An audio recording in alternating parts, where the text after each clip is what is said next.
Chapter 580. Being Ignored. Yang Yuhuan clenched the chopsticks in her hand, and her face turned pale. Ever since she was a child, she had never been treated like a nobody. That was because she had a father who was the magistrate of a prefecture, who didn't put her on a pedestal. Everyone clustered around her. But at this moment, she was facing this young master Xiao. Chu Qingyan looked at her pale fingertips and felt her heart ache. She wondered if she had broken the chopsticks just like that. My young master has caught a cold recently and is not suitable for the wind. Chu Qingyan casually made up an excuse.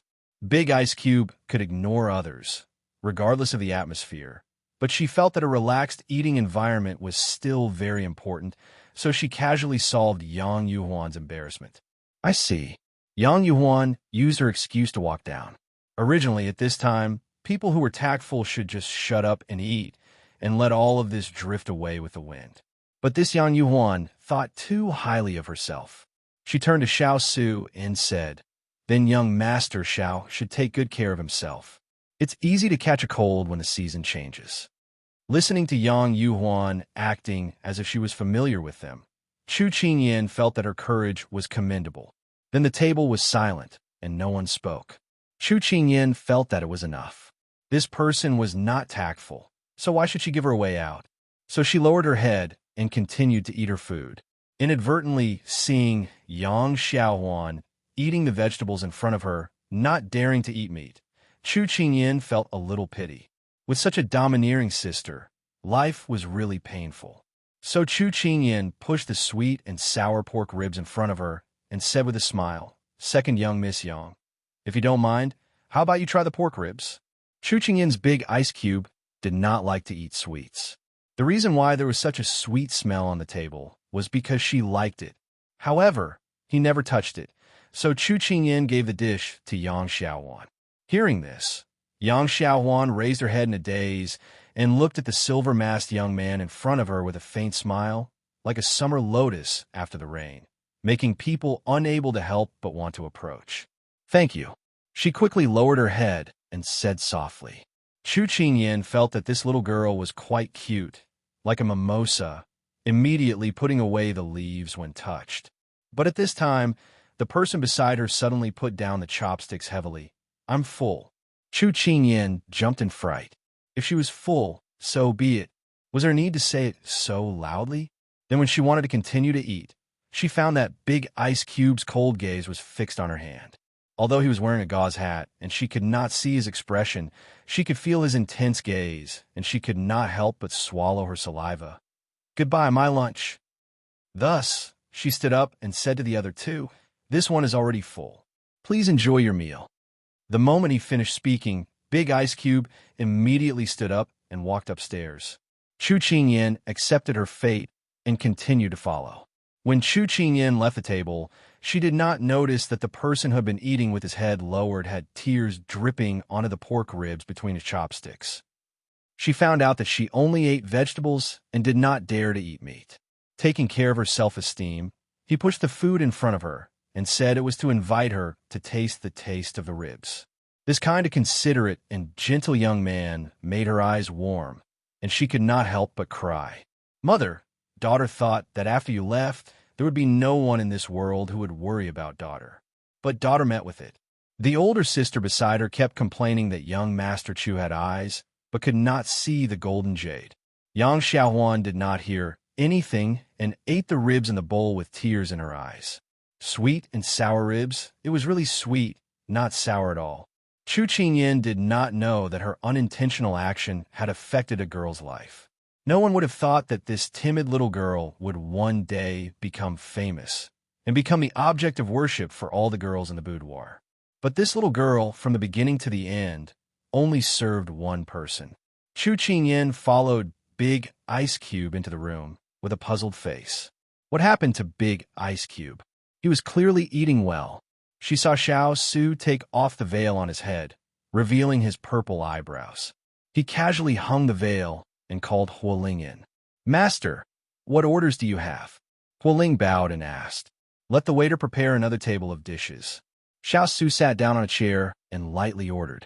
Not only was Huoling surprised, Chu Qingyan was also surprised. Huoling complied and immediately went out. Soon, the waiter brought the dishes.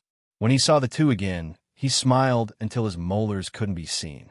He couldn't tell that these two were not fat, but their appetite was quite big, and the dishes they ordered were not cheap. If they stayed for a few more days, they would be able to earn more money. Chu Qingyin picked up the chopsticks and asked puzzledly, "Big ice cube, aren't you full?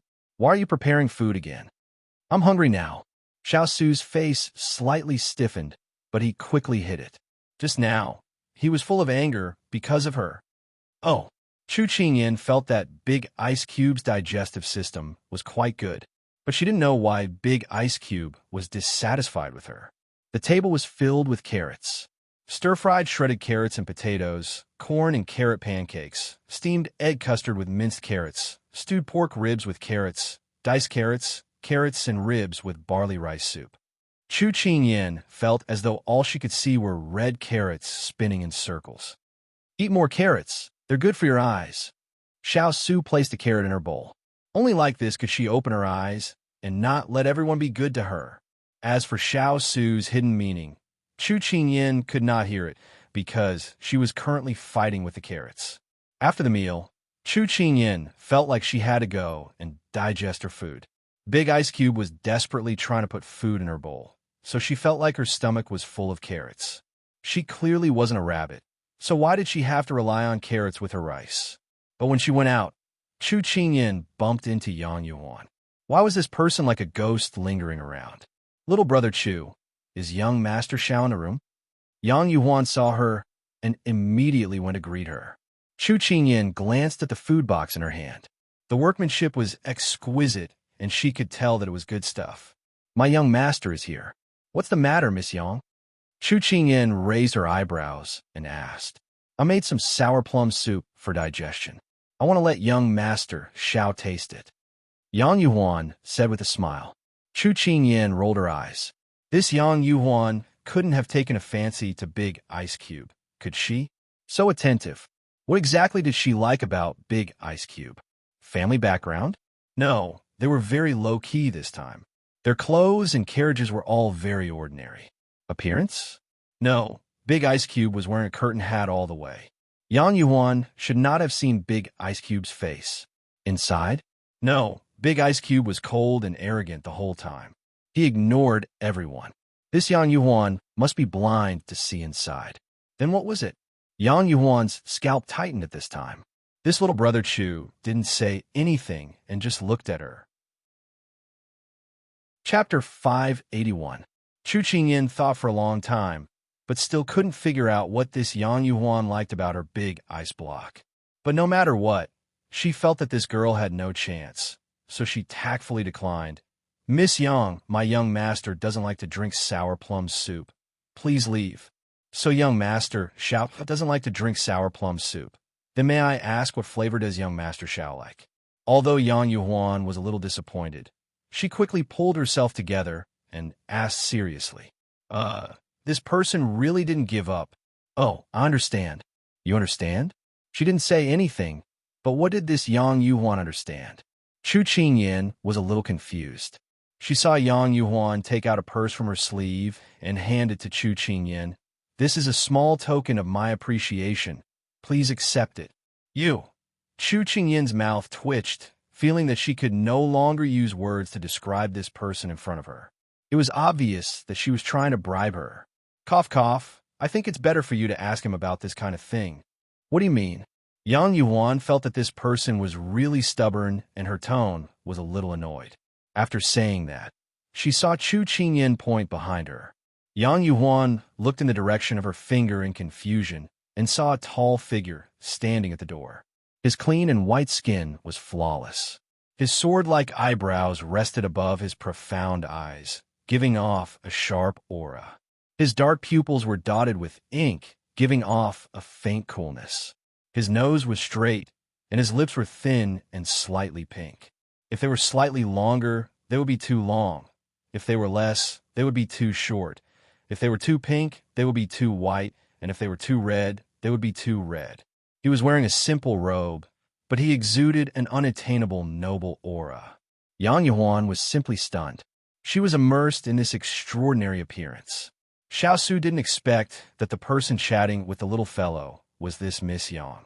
His gaze went past Yang Yuhuan and landed on Chu Qingyin, saying lightly, "After eating, don't run around. Rest well, we still have to hurry on the road tomorrow." Without waiting for Chu Qingyin to respond, he had already closed the door. Chu Qingyin glanced at the dazed Yang Yuhuan and shook her head. "Why did you come out now, big ice cube? So what if she came out? Why didn't she wear a veil? Don't you know that you have an attractive face? It's not your fault that you're good-looking, but it's your sin to harm others." Chu Qingyin waved his hand in front of Yang Yuhuan's face. Seeing that she was still in a daze, he withdrew his hand and strode away. "Forget it. I'll just leave her alone." The design of this was quite user-friendly. There was a small courtyard in the backyard for guests to take a stroll and admire the moon. Although it was still noon and there was no moon to admire, Chu Qingyin wanted to go to the stable to see Red Feather, Sweet Potato's favorite mount. Chu Qingyin stayed in the stable with Han Yu for a while before she felt someone appear beside her. She turned her head and was surprised to see that it was Yang Xiaowan, second young Miss Yang. Chu Qingyin cupped her hands politely. "Chu, big brother Chu." Yang Xiaowan heard her voice and became nervous, stuttering her words. Chu Qingyin was amused by her little chick pecking at rice and couldn't help but chuckle. "Second young Miss Yang, don't be nervous. I'm not a tiger and won't eat people." Chu Qingyin's teasing eased the atmosphere. Yang Xiaohuan quickly nodded, but she was still too nervous to speak. Chu Qingyin was about to leave and return to her room, but when she saw the young lady's flustered look, she guessed that the young lady must have been oppressed by Yang Yuhuan too much. That was why she was so nervous around strangers. She couldn't help but stay for a while. Seeing the little girl tightly clutching a plate of pastries, she tried to find a topic to ease the awkwardness. "Are these pastries for your sister?" Yang Xiaowan was scolding herself for being stupid in her heart for not knowing how to talk to Big Brother Chu. When she heard her, she immediately shook her head. "No, these are for you. Xiaohuan saw that you didn't eat much at the dinner table, so I specially prepared them for you." After saying that, she mustered up her courage and stuffed the plate into Chu Qingyin's arms, then lowered her head and ran away. Chu Qingyin blinked as she looked at the plate in her hands. She stared at the small pastries in front of her. This little girl was quite cute. She picked up the pastry and took a bite. It was not bad, so she carried the pastry to Xiao's room. If there was something good, of course she had to share it with the big ice cube. Yang Xiaohuan hid behind the pillar and saw Big Brother Chu eat the pastries. The anxiety on her face was immediately replaced by happiness. It was great that Big Brother Chu liked it. It seemed that she had eaten one more peach blossom pastry. She could make more next time. Yang Xiaohuan, who was immersed in her own thoughts, turned to go back, but met her sister's strange eyes. "Big sister." Yang Xiaohuan lowered her head in fear. Yang Yuhuan looked in the direction Chu Qingyin left, then said in a domineering tone, "What were you doing just now?" Big Brother Chu saved Xiaohuan, so Xiaohuan just made some pastries for him to express her gratitude. Yang Xiaohuan quickly replied. It was the first time she saw her stepsister so concerned about man. Yang Yuhuan had a plan in her heart, so she asked patiently, "Xiaohuan, don't be afraid. Do you like Chu Qingyin?" Yang Xiaohuan looked at her smiling sister in front of her blankly, then shook her head. "It doesn't matter. Even if you don't admit it, big sister understands." Yang Yuhuan curved her lips into a smile, a light flashing in her eyes. "Xiaohuan, as long as you help big sister do one thing, maybe big sister will ask mother to help you propose marriage. Our family Xiaohuan is so cute and beautiful, no man can refuse."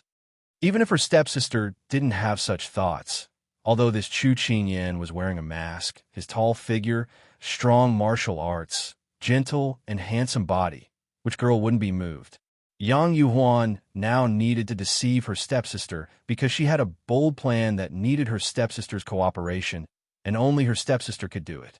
Because she could see that Chu Yin was polite and distant to everyone, but only to her, this concubine-born sister, he treated her differently. So she must persuade her stepsister. Just now, when she left young Master Chu's door, she already had a thought in her heart. This man, with outstanding appearance and temperament, was the one she would marry in her life. So she must take him down. Otherwise, this shop won't come again. When Yang Xiaoan heard this marriage proposal, her face turned red. Although she hadn't reached marriageable age, she was already enlightened. Her fingers twisted her handkerchief, and she lowered her head without saying a word. She also didn't know how she felt about Chu Qingyan, but she felt that Chu Qingyan was a good person. Apart from her mother, he was the best person to her. Yang Yuan nodded her head in satisfaction. Her stepsister was good at everything, but her mind wasn't flexible enough. In her eyes, she was just a little stupid, but very easy to coax. So Yang Yuan dragged her to the side and began to explain. Chapter 582. Chu Qingyan didn't know what had happened in the small courtyard and hummed as she walked into Xiao Su's room. Xiao Su looked up and saw the little fellow walking in a good mood. His face couldn't help but soften. He put down the letter in his hand and asked with interest, "Did something good happen?" Chu Qingyan smiled and pushed the plate in her hand in front of him. "Here, try it. Do you like it?" Xiao Su looked at the delicious pastries on the plate and casually picked one. "The taste is okay. Can you make it?" Chu Qingyan giggled. "I didn't make it. The second miss of the Yang family gave it to me. It should be a thank you gift for saving my life twice." Chu Qingyan talked to herself and didn't notice that a certain someone's face was slowly darkening. "It's disgusting." Xiao Su put down the other half of the pastry with a tone of disdain. It's not. I think it's moderately soft and the texture is good. It's not inferior to Huang Yi's." Chu Qingyan doubtfully picked up another pastry and was about to put it in her mouth to taste, but the person in front of her took it and threw it back to the plate. "You just ate, so don't eat so many sweets. Be careful not to have a toothache. Go back and rest." Xiao Su drove her out of the room like he was swatting a fly. When Chu Qingyan came back to her senses, she was already out of the room. She touched her chin and was a little suspicious. What was wrong with the big ice cube recently? His behavior was so strange. If only Yinluo was here, she could discuss it with her. Sigh. Chu Qingyan rested her hands on the back of her head and sighed as she left. As soon as Chu Qingyan left, Hualing was called into the room. "Keep an eye on the second miss of the Yang family. Don't let her get close to Qingyan," Xiao Su said without changing his expression. "Master, is the second miss of the Yang family very suspicious?" Hualing asked while touching his head. "Yes, it's very suspicious," Xiao Su said seriously. She had inexplicably become entangled with the little fellow and had been fawning over him. Something was wrong. This subordinate obeys. Actually, Hualing was very suspicious of his master's order. Why was it that compared to the obedient second young Miss Yang, he felt that the eldest young Miss Yang, who kept inquiring about his master, was more suspicious? However, with the young princess consort here, that Miss Yang was just a piece of trash. He was still very confident in the young princess consort. "This pastry is not bad. Bring it back for your brothers to eat." Thus, Hualing happily carried the plate out the door. Soon night fell. After dinner, they went back to their own rooms and slept in their own beds. Chu Qingyan had just come out of Big Ice's room and couldn't stop yawning. Tonight, she didn't know why Big Ice Cube suddenly called her over. It wasn't anything important. He just made her stare blankly at the candlelight for 4 hours. He only let her go back to her room when she was really sleepy. "Big Brother Chu." A voice sounded from behind him. AI. Xiao Su had been on guard all day and night, but that second young Miss Yang still appeared beside Chu Qingyan. "It's so late. Yang second young miss, you're still not sleeping." Chu Qingyan turned around and saw that it was Yang Xiaowan. She was slightly surprised, but she still politely greeted her. Yang Xiaowan appearing here was actually because of Yang Yuan's instructions. She didn't know what her older sister wanted to do. She just wanted her to stop Chu Qingyan from appearing in young Master Zhao's room. However, when she saw the person in front of her, Yang Xiaowan forgot about her mission and started to get nervous again. Chu Qingyan looked at Yang Xiaowan, who had her head down and didn't speak. She wondered if this child had social phobia. She was afraid of strangers and couldn't speak. The more she looked, the more suspicious she became. Normally, you couldn't deny or attack this kind of person. You had to guide them patiently and enlighten them. In the end, you had to lead them to speak. Thus, Chu Qingyan asked. Yang's second young miss. Did you encounter some trouble? Yang Xiaohuan nodded. Then, she gathered her courage and looked at Chu Qingyan. I like to read, but I've finished reading. Can I ask Big Brother Chu to help me buy a few books if it's convenient for you? I'll give you money. As she said that, she immediately reached into her sleeve to take out her money pouch. Chu Qingyan raised her hand to stop her. I didn't expect second young Miss Yang to be a girl who likes to read. What kind of books do you like to read? Books similar to bead calculation and tea sutra. Yang Xiaohuan said embarrassedly. Do all girls like to read these kinds of books now? Chu Qingyan felt that she was outdated. She thought that it was already incredible for her to read books on the art of war. She didn't expect that there would be girls from noble families who liked to study these kinds of books. No, it's what I like. It's just that when I have nothing to do, I will read these books to pass the time. Yang Xiaohuan waved her hand and explained. Chu Qingyan smiled. It's normal for someone to like. If it's these kinds of books, I have a few here. Yang's second young miss. You can take a look and see if you like them. As she said that, Chu Qingyan led her to her room. Not long after Chu Qingyan and Yang Xiaohuan left, a figure appeared in front of Xiao Su's door. It was Yang Yuhuan. In the chilly spring night, she wore a light pink dress with translucent white sleeves. One could vaguely see the white skin on her arms. Her face was covered with meticulous makeup. At this moment, she didn't feel cold at all. Instead, she was excited, nervous and excited. She raised her hand and knocked on the door. Xiao Su was taking off his coat when he heard the knock. Only the little fellow would come to look for him at this time. He didn't think much and said, "Come in." Yang Yuhuan didn't expect things to go so smoothly. She pushed open the door and walked in, not forgetting to close the door. You came back, and Xiao Su just turned around and saw the person standing under the candlelight. Yang family's young miss. He had already forgotten her name. Get out, Xiao Su ordered coldly. At this time, Yang Yuhuan's eyes were wide open. She saw that he had taken off his black outer robe and was wearing a white robe, which made him look handsome and gentle. Her entire mind was hung on him. Young Master Xiao, this little girl came to visit you in the middle of the night. I have something to ask for your help. She took 2 steps forward. Her eyes were watery, and she looked pitiful. She appeared in his room in the middle of the night just to ask for his help. Xiao Su looked at her with a gloomy face. My father is the magistrate of Fu City. Recently, he suddenly sent a letter asking our family to go to Fu City. Yang Yuhuan took a few more steps forward. Xiao Su originally wanted to order people to drag her out, but when he heard her mention Fu City, he couldn't help but look at her with a frown. Father's City, the place they would pass by tomorrow, was also one of the wealthiest cities under his jurisdiction. Yang Yuhuan saw that he was really listening and was overjoyed. She had sprinkled some fragrance on her body. If a man breathed in a little, it would quickly destroy his rationality. At that time, even if he was a gentleman, he would turn into a wolf.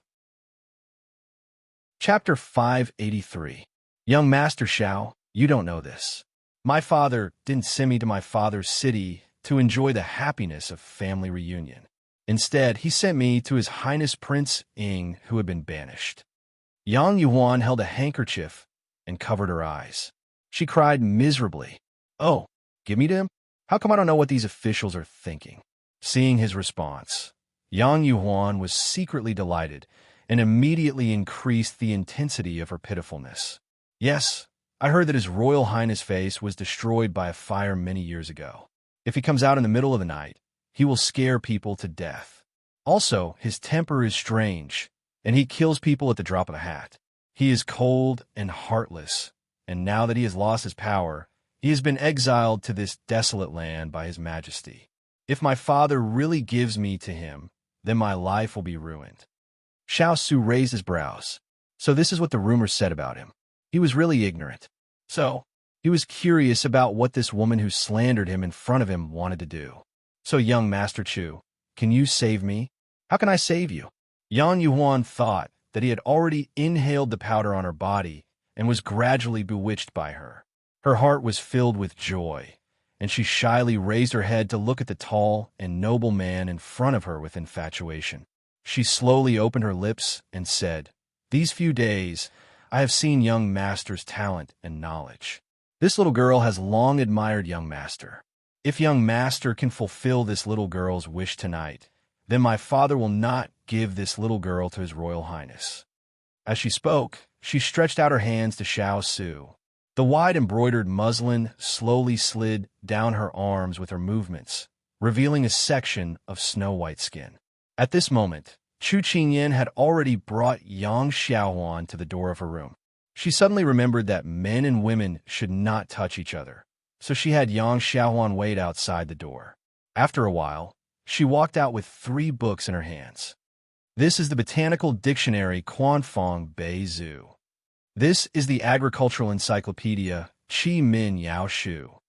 The other one is Tiangong Kai Wu. It talks about agricultural production techniques. I see that you're quite interested in life-related things, so I recommend these books. I don't know if you like them. Chu Qingyan placed the books in front of her. She was still a little worried at first, but when she saw the light in Gu Riyun's eyes, she knew that the books she had recommended to Gu Riyun were not wrong. She smiled. "Yes, I like it very much." She took the books and flipped through them one by one.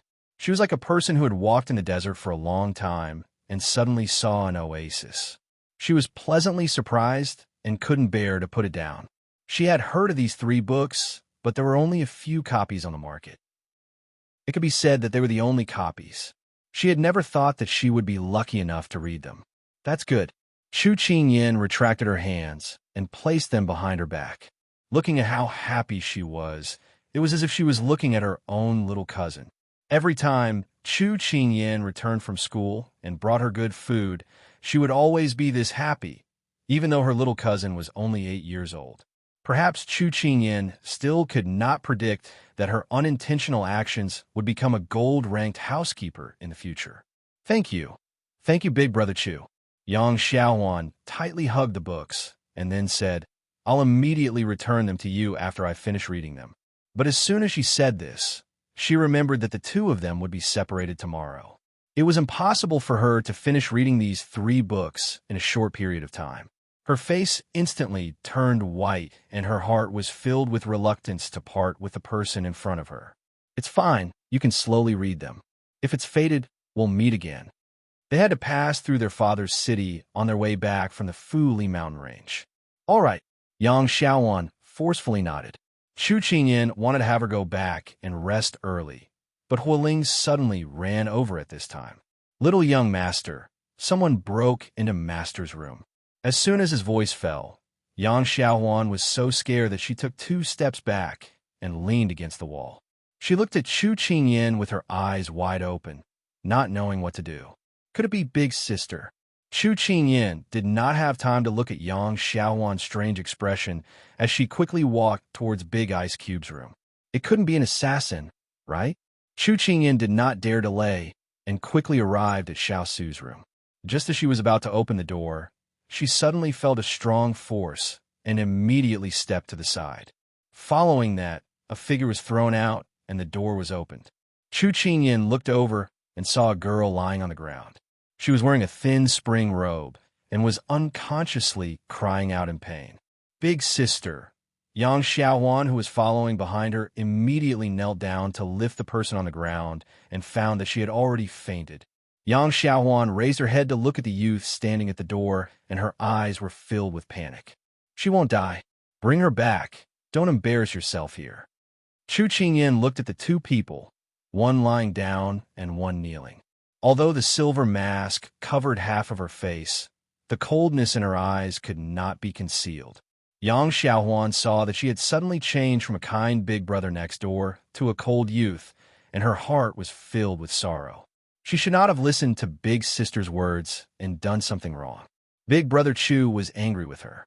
When she raised her head again, she had already entered the room, and the door was closed. Yang Xiaohuan could only help the person on the ground up and walk back step by step. If she knew that Big Sister would do such a thing, even if she was beaten to death, she would not have agreed. But what the world lacked the most was medicine for regret. Chu Qingyan did not care about the commotion outside the door and walked straight to the person standing in the room. Seeing that he was safe and sound and his clothes were neatly on his body, she instantly heaved a sigh of relief. From the moment she saw Yang Yuhuan, a string in her heart had been stretched taut. Only when she saw that Yang Yuhuan was standing in front of her did she dare to loosen her tightly clenched fingers. But after loosening her grip, she was at a loss. Why was she so nervous? Big Ice Cube, are you all right? Although he looked fine, Chu Qingyin could not help but ask. Xiao nodded. When he saw her nervous look, he could not help but smile. But before the curve of his smile could even spread, he suddenly felt a flash in front of his eyes, and then his whole body started to feel hot. He was not wearing much, and the weather was cool. Why did he feel this way? Chu Qingyin did not notice anything strange about him, and slowly walked in front of him. Seeing that he was only wearing his underwear, she thought that when Yang Yuhuan barged in, Big Ice Cube should have been preparing to rest. She had to admit that Yang Yuhuan's timing was quite clever. She looked around and took his coat and was about to hand it to him. The night is still a little cold. Suddenly, her wrist was grasped by him. Her palm was scalding hot, but her fingertips were slightly cold. One was cold and the other was hot. It was as if two electric currents had entered her body from her wrist. She seemed to have been pulled by something and subconsciously raised her head. Before she could see clearly, she saw a black shadow slowly coming down. Chapter 584. A mischievous halo danced in his black hair. Then, it leaped into her eyes and began to emit a halo. Her eyes seemed to be covered by a ray of light. In the halo, there seemed to be a pair of black eyes, as if they were carrying some emotion she couldn't understand. Then, like a drop of spring water, it fell.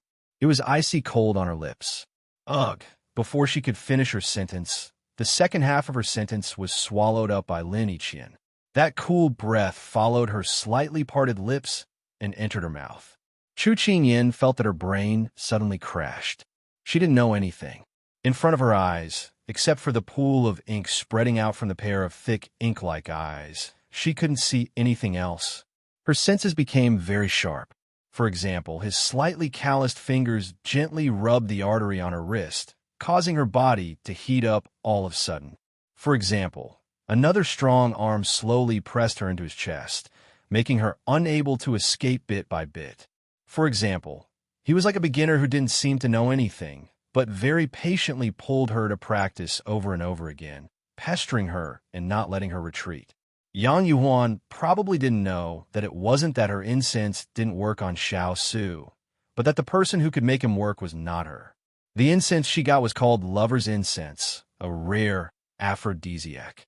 This lover's incense could indeed make ordinary men lose control after smelling the fragrance.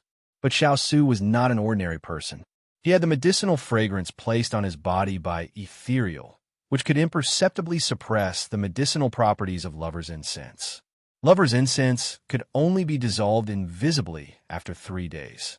But this lover's incense had another characteristic that other medicinal fragrances couldn't compare to. That was if the person who smelled the incense was with the person he cared about in his heart when he was relaxed, the medicinal properties would be unknowingly stimulated. Lover's incense was originally used between lovers. Yang Yuhuan didn't completely understand the medicinal properties, so she was thrown out of the room by Xiao.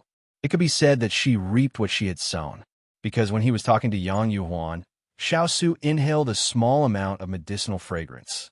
The moment he saw Chu Qingyin, the medicinal fragrance on his body was stimulated. Then his consciousness was swallowed up.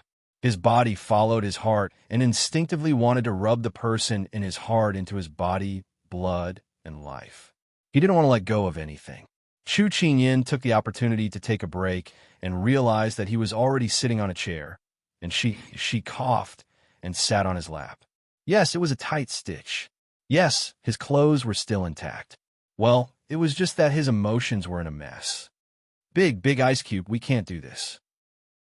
She panted slightly and finally managed to finish her sentence with great difficulty. She had almost been swallowed by him just now. At this moment, his vision was still blurry. He was still unable to see the person in front of him clearly. Why? His voice was hoarse, as if he was suppressing something. It was like the rustling of leaves in the night breeze, low and sexy. Why? Chu Qingyin's mind was also a mess. Why? Why not? She had no idea either. There is no why. She, who couldn't find the answer, felt his breath blowing by her ear. It was a little hot and itchy. Then she heard his answer. Follow your heart. There was no why. Ah, she let out a small cry of surprise, because he seemed to have pinched her waist gently. Cherry fan suku, willow, slender waist. The gorgeous ending of his words overflowed from his lips. Chu Qingyan blinked her watery eyes. It seemed that she had been flirted with. She realized later that she had really been flirted with. Her face flushed even redder. Big Ice Cube usually looked quite serious. She had never seen him like this before. However, such a frivolous Big Ice Cube was still a little irresistible. Her forehead and his were touching. Their breaths were intertwined, and they couldn't tell each other apart. The temperature rose little by little. It's about time. What? She didn't react when she heard him whisper suddenly. The break was over. The battle resumed. Continue. She felt the palm on her back tighten slightly, and she couldn't help but move forward. Then, Big Ice Cube's aura poured down on her. This time, he wasn't as patient as before. For a self-taught genius like him, once was enough. The next step was to put it into practice. The air in her body was sucked out bit by bit. But the person in front of her didn't want to let her go at all. Although Yang Yuhuan had left, the lover's fragrance still lingered in the air. Originally, the scent of the lover's fragrance was already very faint, but it couldn't withstand the ups and downs of her emotions. Plus, it was given to her by Xiao Su. So, she went from being clear-headed at the beginning to being confused by the lover's fragrance. Then, she was entangled by him until she didn't know what to do. His attacks were a little fierce, and she couldn't bear it. Chu Qingyan's hand on his shoulder couldn't exert any strength. However, he was like a good student, tirelessly and persistently exploring and groping. Every time she was close to the boundary, he would stop at the right time and considerately stroke her back to help her breathe. Every time this happened, she would be like a weak and boneless vine, tightly clinging to him, afraid that she would slip to the ground. But his iron wall-like arms kept her in his embrace, as if he was her strongest harbor and wouldn't let her get hurt. The chance to breathe was just to let her breathe a little more and recover a little of her strength. Again, he lowered his head. It was very hot, very hot. She felt like she was in a big furnace. She didn't know if this temperature came from him or from herself. Again, once wasn't enough. Again, the stars in the sky bloomed in front of her eyes. She opened her eyes slightly and looked straight into the sea of stars in his eyes. Those were her stars. They were within reach, but also out of reach. More like a sister. No, she didn't want to be his sister. It was never because she wanted to be his sister that she walked to his side step by step. Her efforts were never to be his sister. In the past, her heart that had never been dissected was suddenly torn apart bit by bit because of this proximity. Again, continue. In the end, it was unclear who took the initiative. The two of them were like two wild beasts, releasing the most primitive impulse between a man and a woman. She couldn't let go. She was unwilling to let go. Whose chest was the warm palm burning. The light in the whole room seemed to be poured on the two overlapping figures. It also seemed that only the two of them existed. Coquettish eyes closed shyly, red lips smiling. Windy grape belt, sunny pomegranate skirt. Pity, love, entanglement, reluctance. Moved, the room was full of confusion. Chapter 585. Their palms were pressed against each other, and then their fingers were interlocked one by one. Big Ice Cube. Do you know what it means to have palms pressed against each other? What? It means that their hearts are connected. That's a good explanation. So? You don't have to hold me so tightly. If it's too tight, it'll hurt. Okay. The lovers took advantage of the break to whisper affectionately. She raised her head and looked at the person in front of her. After the starlight shone brightly, she could finally carve his face in her eyes bit by bit, embedding it in the softest part of her heart. His eyebrows were still the same. His eyebrows were still the same. His eyes were still the same. His face was still the same. Women couldn't bear to look away, and men felt ashamed of their inferiority. But at this moment, he looked like a person she had never seen before. The indifferent coldness faded, and was replaced by a seductive look. There was a faint smile at the corner of his mouth. The peach blossoms were shining brightly, and there was a wild animal look in his eyes. His gaze fell on her body, as if he was thinking about where to start. Chu Qingyan was slightly taken aback. Why was he so different tonight? What are you looking at? Don't you think it's good to eat? He hooked his finger, and her long hair fell on his fingertips. Big ice cube. Even the way he spoke was different, with a domineering aura that couldn't be avoided. Could it be that this was the real big ice cube? Her head couldn't move anymore. She thought in a daze. Then, her gaze involuntarily followed his slender fingertips as they moved bit by bit. Looking at her hair wrapped around his fair fingers, round and round, it seemed like they would continue to be entangled like this. Continue. He asked for her opinion in a gentle tone, but his body was already leaning over. In his opinion, this was called being polite before resorting to force. Hey, that's not how you use idioms. It's okay. I'll only use it on you. Chu Qingyan blushed with shame. Again, she had no strength, but she was between his legs and couldn't move. Sit down, I'll do it. He chuckled. His voice was like a ring striking in the air, lingering in her ears. Her body went limp. Could he not smile in such an irresistible manner? Her body was falling, but her reason was constantly pulling her back, not wanting to fall into this pink vortex. No, I think, before she could finish, he thoughtfully interrupted her. If you don't want to do it here, then let's go somewhere else. Before she could react, the world turned upside down. His back was already touching the soft quilt. His hands were on either side of her, trapping her between his arms. His black hair fell down and brushed against her cheeks, making her feel a little itchy. She brushed it aside and looked up at him. This was the first time she had seen him from such an angle. The tenderness and love in his eyes made people want to get closer to him. I've never tried it before, but I heard that it will hurt. Bear with it. Chu Qingyan was still immersed in his gentleness, unable to extricate herself, when she suddenly heard his words. His voice was filled with expectation, immaturity, apprehension, tenderness, and indulgence. Then it exploded in her ears. The person in his arms seemed to be a little dazed. Xiao Su curved his lips. A myriad of emotions gathered at the corners of his eyes, and then gradually deepened. He slowly leaned over, his fingers already on her waist. As long as he tugged gently, the pomegranate belt would be pulled apart by him. But at this moment, I know why. She opened her eyes. Why what? Being interrupted, he was not unhappy, but instead, he leaned closer to her and guided her patiently. Today is the last day.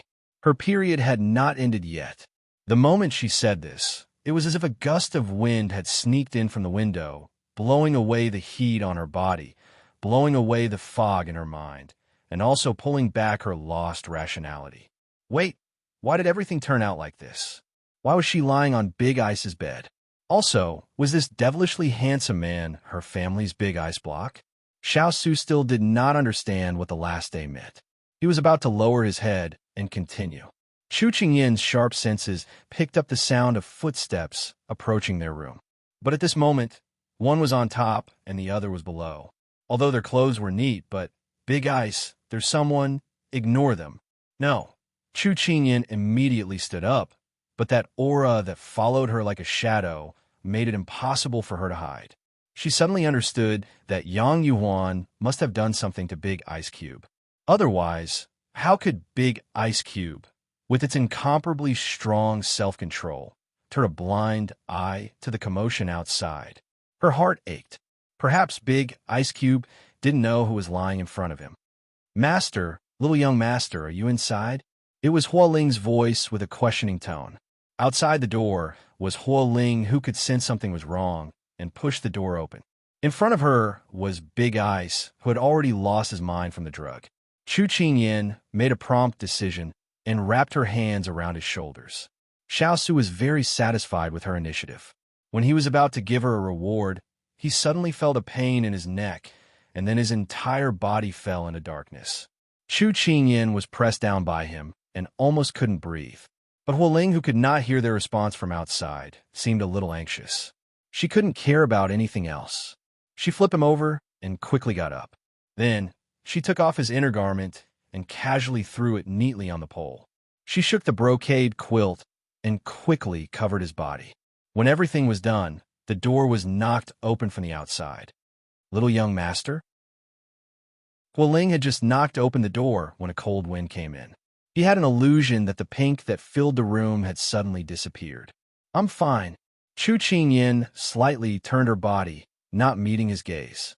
After the shameful battle just now, who knew if he could face anyone at this moment? Although her clothes were neat, but this subordinate did not mean to knock open the door. It's because Master and the little young master did not make a sound, so I was a little anxious. Little young master, please forgive me. It was a good thing Hualing remembered his status and bowed. His gaze did not fall on her body, preventing the marks on Chu Qingyin's face from being discovered. Seeing that the little princess was standing perfectly fine, his heart let out a sigh of relief. He then began to explain his actions. It's fine, because His Highness inhaled a bit of Yang Yuan's fragrance. He is currently asleep. I was worried that I would wake His Highness up, so I didn't dare respond when you called me. But looking at the effects of the drug, His Highness is sleeping quite deeply. We shouldn't stay here any longer. It wouldn't be good to disturb His Highness. Let's go out. After saying this, Chu Qingyin did not have the courage to look at the person sleeping on the bed. She also did not have the courage to stay any longer. She immediately lowered her head and walked past Hualing out the door. When Hualing looked up, the little princess figure had already disappeared out the door. Why did he feel that the little princess was like a cooked shrimp? Were his eyes playing tricks on him? Chapter 586. The moon was high up in the sky, and the thin clouds were like a veil, shyly covering the crescent moon. Chu Qingyin ran all the way back to her room. The heat in her body had been blown away by the night wind, and her mind was blank. She closed the door and leaned against it, gasping for air. Nothing happened. Everything was an illusion. She hypnotized herself. But the burning sensation on her lips, the breath between her lips and teeth that had not dissipated for a long time, his scorching temperature remained on her back and waist, lingering. And his pair of affectionate eyes were in her mind, and she could not get rid of them. Was that person a big block of ice? She had never seen him like this. However, the scene just now had indeed happened to her. Thinking about how he was unguarded against her and fell for her trick, she suddenly sobered up. Maybe he was just drugged. That was why he was acting like this. If he was sober, he would definitely not do these things to her, because he had always treated her as a little sister. Little sister? It seemed like she was not satisfied with this identity. Her head was so heavy. She held her forehead and slowly walked towards the bed. Could it be that she was drugged as well? Was it why she had such messy thoughts? She threw herself onto the bed and grabbed the blanket to cover her head. That box buried in her heart. She did not want to touch it. She was afraid of the result. Don't think about it. Don't think about it. She wanted to be a tortoise today. A lover's fragrance was not intoxicating, but intoxicating. In a trance, a love, a dream. Xiao Su felt like he had a long dream. In this dream, it seemed like there was only him and another person. He was out of character, hugging the other person and taking as much as he wanted. And she was hugging his neck, cooperating with him and giving him what he wanted. In his dream, he wanted to see her face clearly, but there was always a cloud of fog separating them. No matter how close he got, her face was blurred in his eyes. This woman's aura was familiar to him. He did not hate it. Instead, he liked it. Hugging her, his heart was satisfied. He did not know why he had these strange emotions, but it made him unable to control himself. In the dream, he was out of control. His suppressed emotions were erupting. This version of himself was very unfamiliar, but he didn't regret what he had done. When the sunlight shone through the window and covered his face, he slowly opened his eyes. The dazzling light caused his mind to go blank. Soon, he regained his train of thought. He held his forehead and got up. He realized that he was dressed neatly, and the blanket was covering him. He looked around the room and didn't find anything wrong. Then, he couldn't help but narrow his eyes. Was last night just a dream? There was a light knock on the door, and after he responded, Hualing pushed the door open and came in. Master, you're awake. Huoling's tone carried a trace of relief. Why did I sleep for so long? When he woke up, he realized that the time was not right. In the past, no matter how late he slept, he would always wake up at a specific time, but today he woke up late. Huoling walked forward with a trace of contempt on his face. Isn't it that Yang family's eldest miss? I don't know what she did to you, but you slept for an entire night. Fortunately, little young master entered the room and found you, so he put you on the bed in time. Xiao Su slightly frowned when he heard this. What Huoling said was somewhat different from what he said before he lost consciousness last night. Huoling wanted to tell his master about the little princess consort's strange behavior last night, but when he saw that his master seemed to be deep in thought, he closed his mouth. When Chu Qingyan woke up, the sun was already high up in the sky. She jumped up and washed up. When she went out, she saw Jean Xin. Young master just said that if you woke up, you should go down to eat. Jean Xin respectfully said to her. Chu Qingyan stilled when she heard this. Her mind instantly recalled everything that happened last night. She felt her cheeks burning, and she couldn't help but cough slightly. Bring the food up. I want to eat in the room. When she said this, Jean Xion's face showed surprise. In the past, his master and his highness would eat happily. Why was it suddenly so strange today? Yes. Jean Xion's surprise did not escape Chu Qingyan's eyes. She thought that even Jean Xion felt it was strange, so there was no need to mention other people. As for Big Ice Cube, she spoke again and called out to Jean Xion, who was about to go downstairs. Wait, I'll go down to eat. Jean Xion felt that his master, who was struggling and hesitating, was even more abnormal, but he still followed behind her and followed her downstairs. There was a kind of person who, no matter what kind of environment, would stand out the most and shine brightly. In Chu Qingyan's eyes, Xiao Su was such a person. She just placed her hand on the escalator when she saw the person sitting upright downstairs. At this moment, he was holding a cup of tea, and in front of him was a table full of food. The chopsticks and bowls were neatly arranged. It was obvious that he was waiting for her. His white and clean fingers were very long, so long that he could wrap her hair around his fingers more than 10 times. Cough, cough, what was she thinking about? She took a deep breath and threw away the charming and gentle feelings in her mind. Then she walked step by step in front of him. When the little fellow appeared in the corridor, he had already noticed. When she sat down in front of him, the strange feeling in his heart immediately appeared again. Chu Qingyan felt her scalp tighten. Since just now, Big Ice Cube had been staring at her, as if he wanted to see a flower bloom on her face. But fortunately, she was wearing a mask at this time, so she didn't lose her composure. But being stared at by him, Chu Qingyan recalled everything that happened last night, and her face began to heat up again. Big Ice Cube, hurry up and eat, otherwise the food will get cold. She immediately picked up her chopsticks, took her bowl, and buried her head in eating. Xiao Su put down the cup and looked at her. Eat, eat, eat, eat slowly, no one will steal it from you. Although he had a lot of things to ask her right now, but seeing her burying her head in eating, he couldn't help but remind her. Chu Qingyan nodded and then ate. Xiao Su saw that she had been eating white rice, so he picked up his chopsticks and put a few of her favorite dishes in her bowl. Then, Chu Qingyan looked up and saw that he had not put his chopsticks away, as well as his slender fingers. Her back felt a burning heat. Last night, he had used his palm to press against her and then slowly pressed her against him. Chu Qingyan felt like she had turned into a steam engine, as her whole body kept emitting heat. She immediately forced herself to look away and buried her head in the bowl again. She wanted to finish eating quickly and get far away from him. Xiao Su took back his hand. He didn't notice anything strange about her and casually said, Last night. Chapter 587. Last night.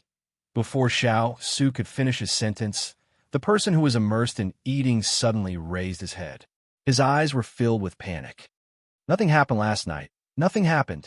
She waved her hand and repeated it twice, but after she finished, she saw the surprise in the Big Ice Cube's eyes. She realized that her actions were too exaggerated and immediately shut up. She seemed to be trying to hide something.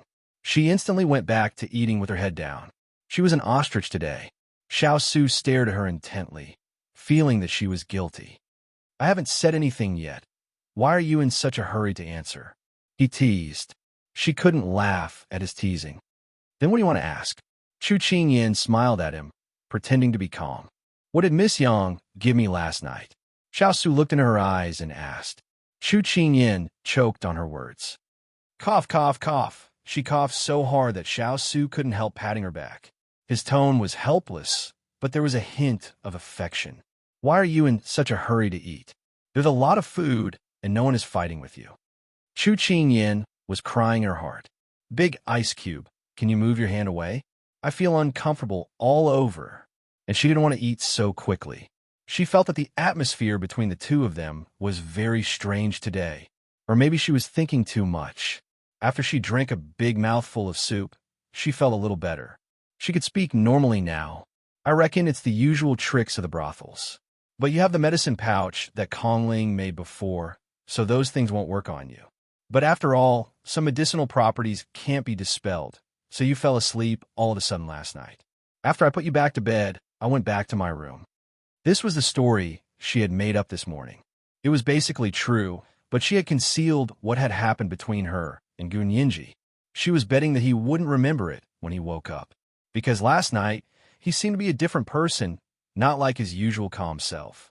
Therefore, she thought that he must have been bewitched by the drug, which was why he did those things. If she didn't admit it, perhaps he would think it was just a dream. Her words were impeccable. He had indeed fallen asleep, but Xiao Su narrowed his eyes and looked at her. His intuition told him that things were not that simple. However, the little fellow seemed to be unwilling to talk more about it. So Xiao Su stopped the idea of asking. Two people, one wearing a mask and the other wearing a veil hat, each with their own thoughts. Chu Qingyan had finally finished the longest meal she had ever had. She raised her hand to wipe her lips, but the moment she raised her hand, she instantly put it down. No, she had to find a place to calm down. Otherwise, when she faced the big ice cube, she would always recall yesterday's events. I'm full. She stood up and walked away quickly after saying this. Xiao Su held his chopsticks and looked at her fleeing figure. The strange feeling in his heart became even stronger. The spring sun was bright, and the spring breeze was warm. Because the two masters had woken up late, the trip was pushed back and they planned to leave after lunch. So Turin, Hualing, and Jean Xn were lying on the eaves and basking in the sun. They were currently slacking off. Why did you appear so late last night? Turin asked with a puzzled expression. Knowing that Turin was asking about Yang Yuhuan breaking into his master's room, Hualing stopped chewing on the grass and smiled slyly. Wasn't I creating an opportunity for Master and the little princess? Didn't they say that if there was a love rival, it would be easier to promote the progress of the relationship? Turin looked at him expressionlessly. And the result? Hualing gave an embarrassed smile. Jean Xian continued, screwed up. When the words fell, Hualing's smile became even lower as if he wanted to reduce his presence. I also don't know why Master and the little princess looked a bit strange today. I really wanted to create an opportunity for them, but it didn't go as I wished. Last night, I was really late by the time it takes to make a cup of tea before knocking on the door. Hualing sighed.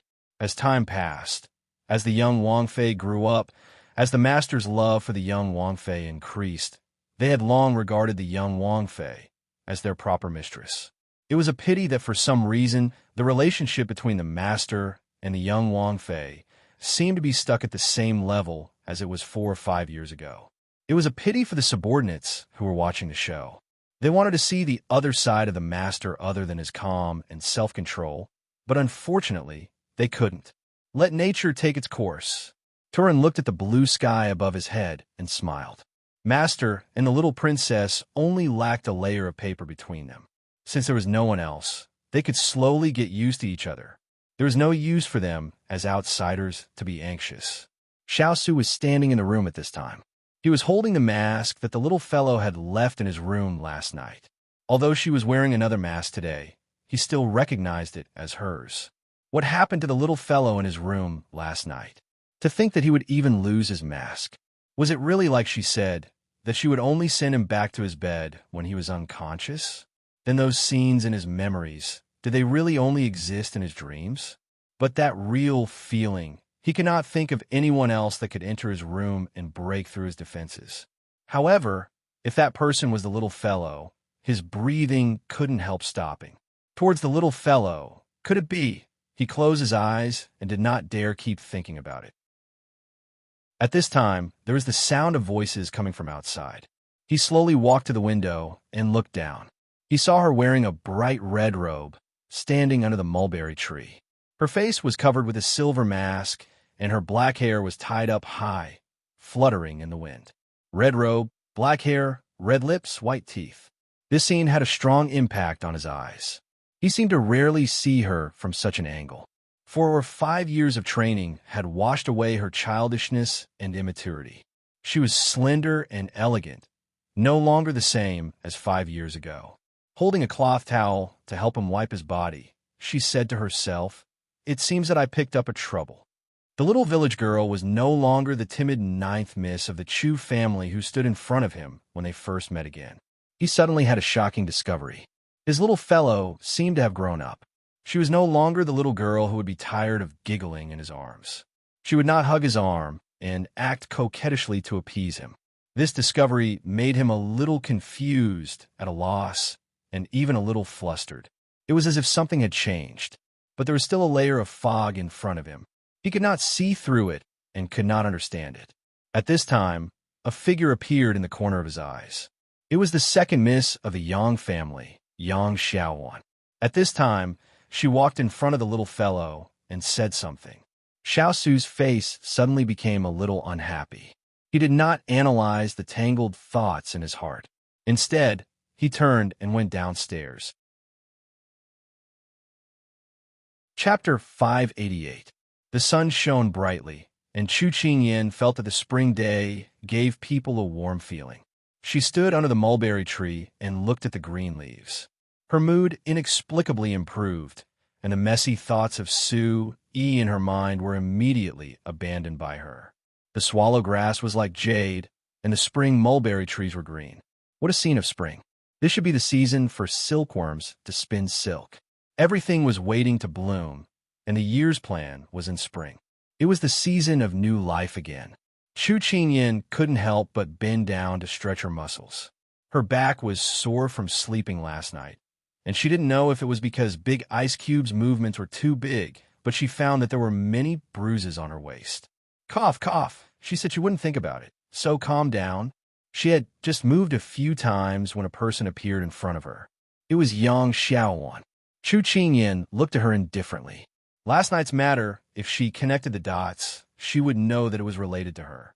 There couldn't be such a coincidence. Perhaps it was the alienation in Chu Qingyan's eyes that made Yang Xiaowan's heart tremble. She knew that Big Brother Chu blamed her. "I'm sorry, Big Brother Chu. Last night, I second young Miss Yang. Don't do evil because it's small, and don't do good because it's small. Don't treat other people's kindness as a weapon that can hurt others. This way, you will disappoint those who treat you sincerely." Chu Qingyan really felt that this little girl was pretty good.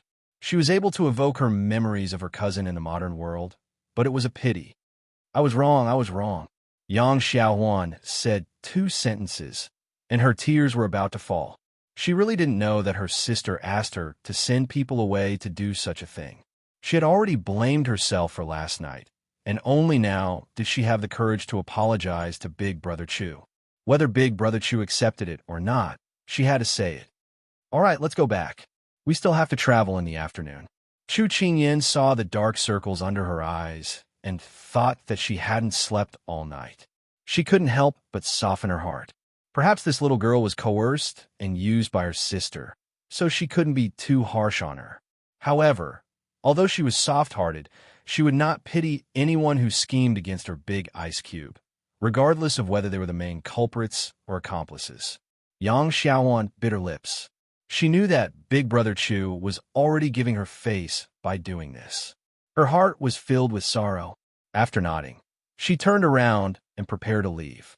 However, she almost bumped into the person behind her. Yang Xiaowan glanced at Xiao Su, who was wearing a veil hat. She took a step back and ran in another direction. You scared him away? Chu Qingyan raised her head when she heard the voice. When she saw that it was him, she was slightly stunned. She didn't know where to put her hands, and her posture became a little unnatural. Do I look like the kind of person who would scare people? Chu Qingyan replied, as if nothing had happened. Xiao Su sized her up and said, You do. Chu Qingyan was speechless. Can you not be so sarcastic? Chu Qingyan had already forgotten her embarrassment and couldn't help but retaliate. Seeing that she was no longer avoiding him, Xiao Su's mood improved a lot. Okay. Xiao Su went with the flow. It was rare to see such an easy-to-talk-to big ice cube. Chu Qingyan felt that she was stuck and didn't know what to say. At this moment, Xiao Su didn't seem to feel the subtle atmosphere between the two of them. With his hands behind his back, he asked the question that he had been wondering. Why are you treating that little girl differently? That little girl? Chu Qingyan didn't understand at first, but later she realized that big ice cube was referring to Yang Xiaowan. She squinted at the sun in the sky. The sunlight wasn't too glaring, and it was very warm when it fell on her body. There's a sense of déjà vu about her, like an old friend. There was a sense of loss in her voice that he had never heard before. Xiao Su turned and looked at her. Her eyes were filled with nostalgia, emotion, and a touch of sadness. Then he heard her sigh softly to herself. Unfortunately, she's not. This little girl made his heart ache inexplicably. What kind of old friend? Maybe I can help you find her. Chu Qingyan recovered from his question and laughed self-deprecatingly. You can't find her because she's not here. They weren't in ancient times, but in the modern world 1,000 years later. Xiao Su looked at her deeply, not knowing what to say to comfort her. Chu Qingyan wasn't used to the silence between the two of them. She rubbed her head. She seemed to be a little sentimental today. She pulled herself together and smiled sweetly at Xiao Su. It's okay. Nothing can be forced. Let nature take its course. If coming here was fate's arrangement, then so be it. Besides, her parents, Big Ice Cube, Sister Yin Luo, Ethereal, Hualing, and Jean Xin were here. Her fate wasn't that bad. Chu Qingyan adjusted her mood. Just as she raised her head, she saw a black shadow land on her face.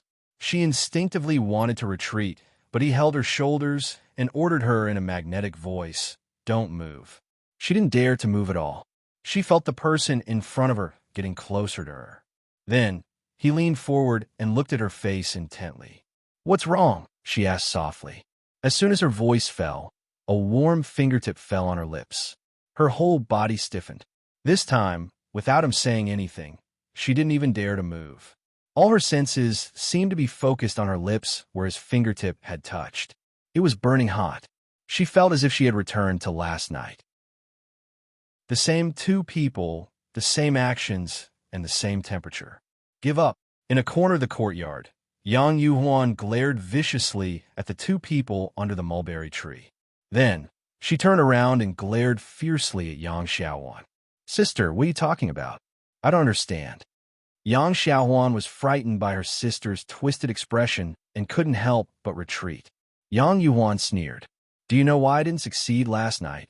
Yang Xiaohuan wanted to say that it was because she had shamelessly delivered herself to him. Young Master Xiao looked like a decent young master. How could he do such a thing?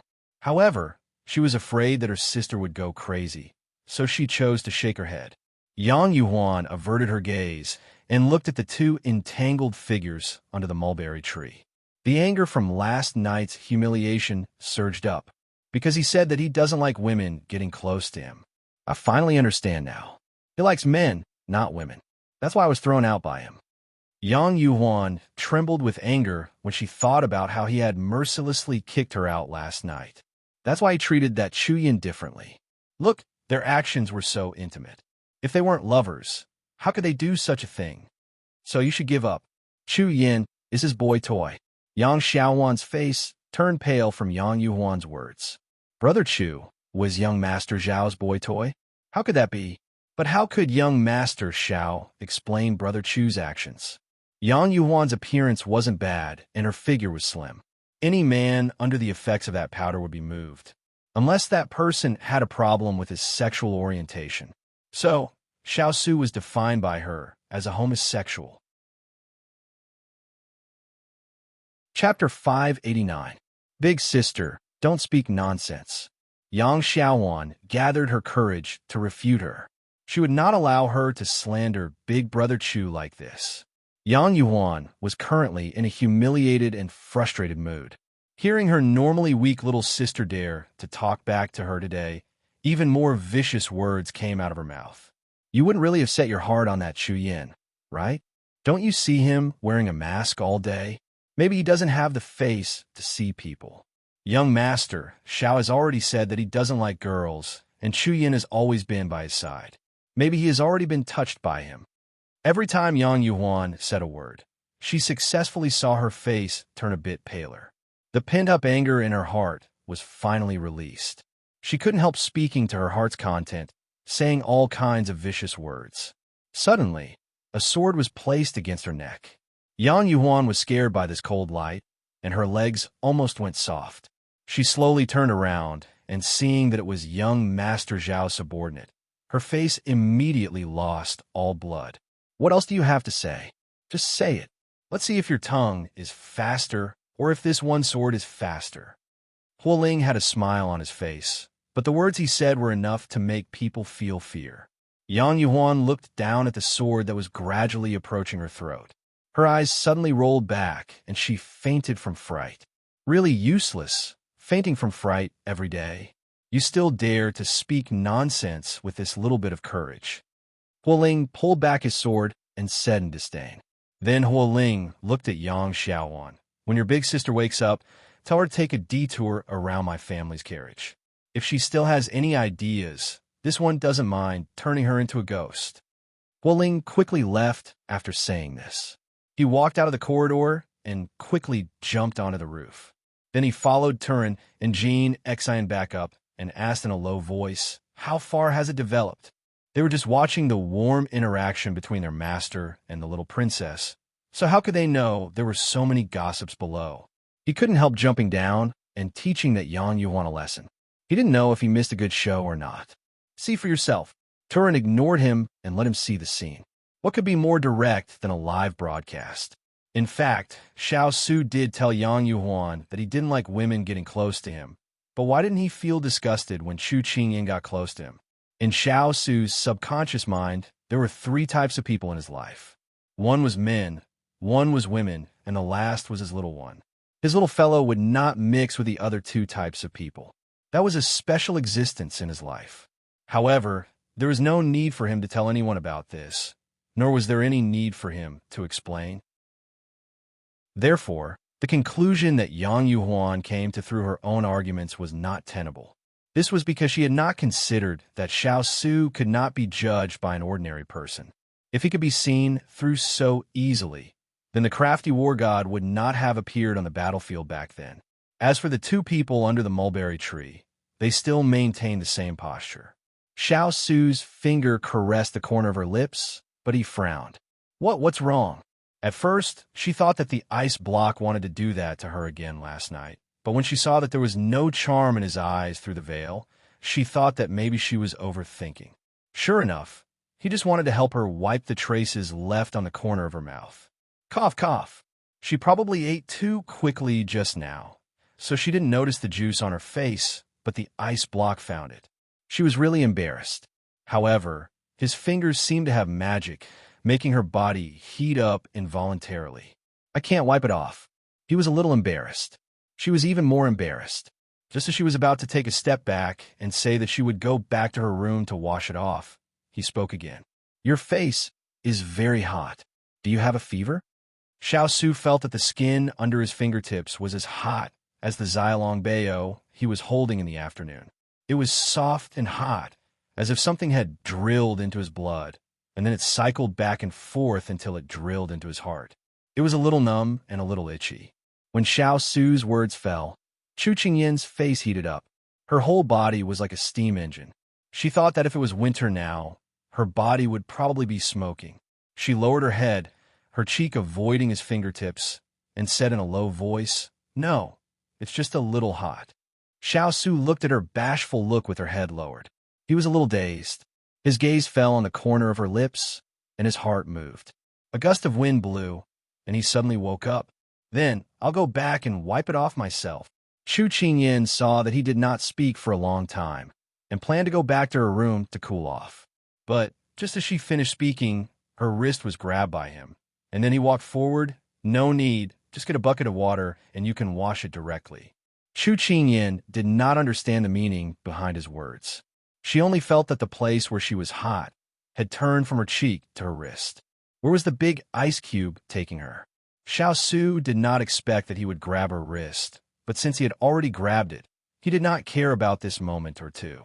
He brought her to the side of the well, took the wooden bucket, and then placed it in the well, easily fetching a bucket of water. Chu Qingyin was attracted by his actions, her eyes wide open. In the past, when she went to her grandmother's house, she had never been able to successfully fetch a bucket of water. Handkerchief. He squatted down and extended his hand towards her. She rarely looked down at him so condescendingly because he was always so much taller than her. At this moment, he faced the sunlight. The noon sun was already a little glaring, and he could not help but squint at her. Chu Qingyin suddenly remembered something that her best friend had once said to her. If in this life, someone is willing to lower his noble body in front of you, then marry him. Then marry him. Then marry him. Then marry him. This sentence kept repeating in her mind, but in the end, she could not resist the sentence, which was more like a little sister. She suddenly sobered up, and then immediately reached into her sleeve, took out the handkerchief, and prepared to bend down and dip it in water to wipe it. But the other big hand was faster than her. He took her handkerchief, dipped it in water, and then took it out to dry. He straightened his body, put the handkerchief close to her lips, and said while wiping, "You don't have a mirror, so how can you see? What if you can't wipe it clean?" He spoke in a serious tone, but his movements were extremely gentle. Chu Qingyin answered in a muffled voice, "Yeah, what should she do?" It seemed like she was becoming more and more dependent on him. What exactly did she want from him? If she didn't want to be his little sister, then what other identity did she want other than being his little sister? This kind of problem was a headache. Warm, so warm. Soft, so gentle. The three peeping on the roof seemed to see that not long after, they would be able to take the little prince and little princess to play everywhere. Especially Huo Ling, whose mouth was about to become crooked from smiling. However, for things like love and affection, it was best for things to happen naturally. Chapter 590. It was a warm afternoon as the group set off again. Although Yang Yuhuan's matter happened late at night, there were still quite a few people who knew about it. The Yang family felt that they had lost all their face. Mrs. Yang kept a strict watch on Yang Yuhuan, restricting her movements. She even sent someone to bring silver notes to Xiao Su. But in Chu Qingyin's eyes, this Mrs. Yang wanted to use the money to shut their mouths. She did not want to affect her daughter's reputation because of this. There was no wall in this world that didn't have a crack. Even if they didn't say anything, it would be hard to stop the Yang family's mouths. Chu Qingyin felt that losing a woman's reputation was already a great punishment, so she did not pursue Yang Yuhuan anymore. But she heard Huo Ling and the others' discussions on the way. This Yang Yuhuan often used her little sister as a punching bag. Chu Qingyin gave a sigh. This little girl throwing herself into this family, it really was a sad thing. She didn't know what Big Ice Cube was thinking, but he sent someone to knock on Yang Yuhuan's head. After that, they never heard of Yang Yuhuan abusing her little sister again. Originally, Chu Qingyin did not want to stay in the same carriage as him. But Huo Ling told her in the afternoon that for some reason, the horse had started to vomit and have diarrhea. It needed to rest for 2 days, so she had no choice but to stay in the carriage.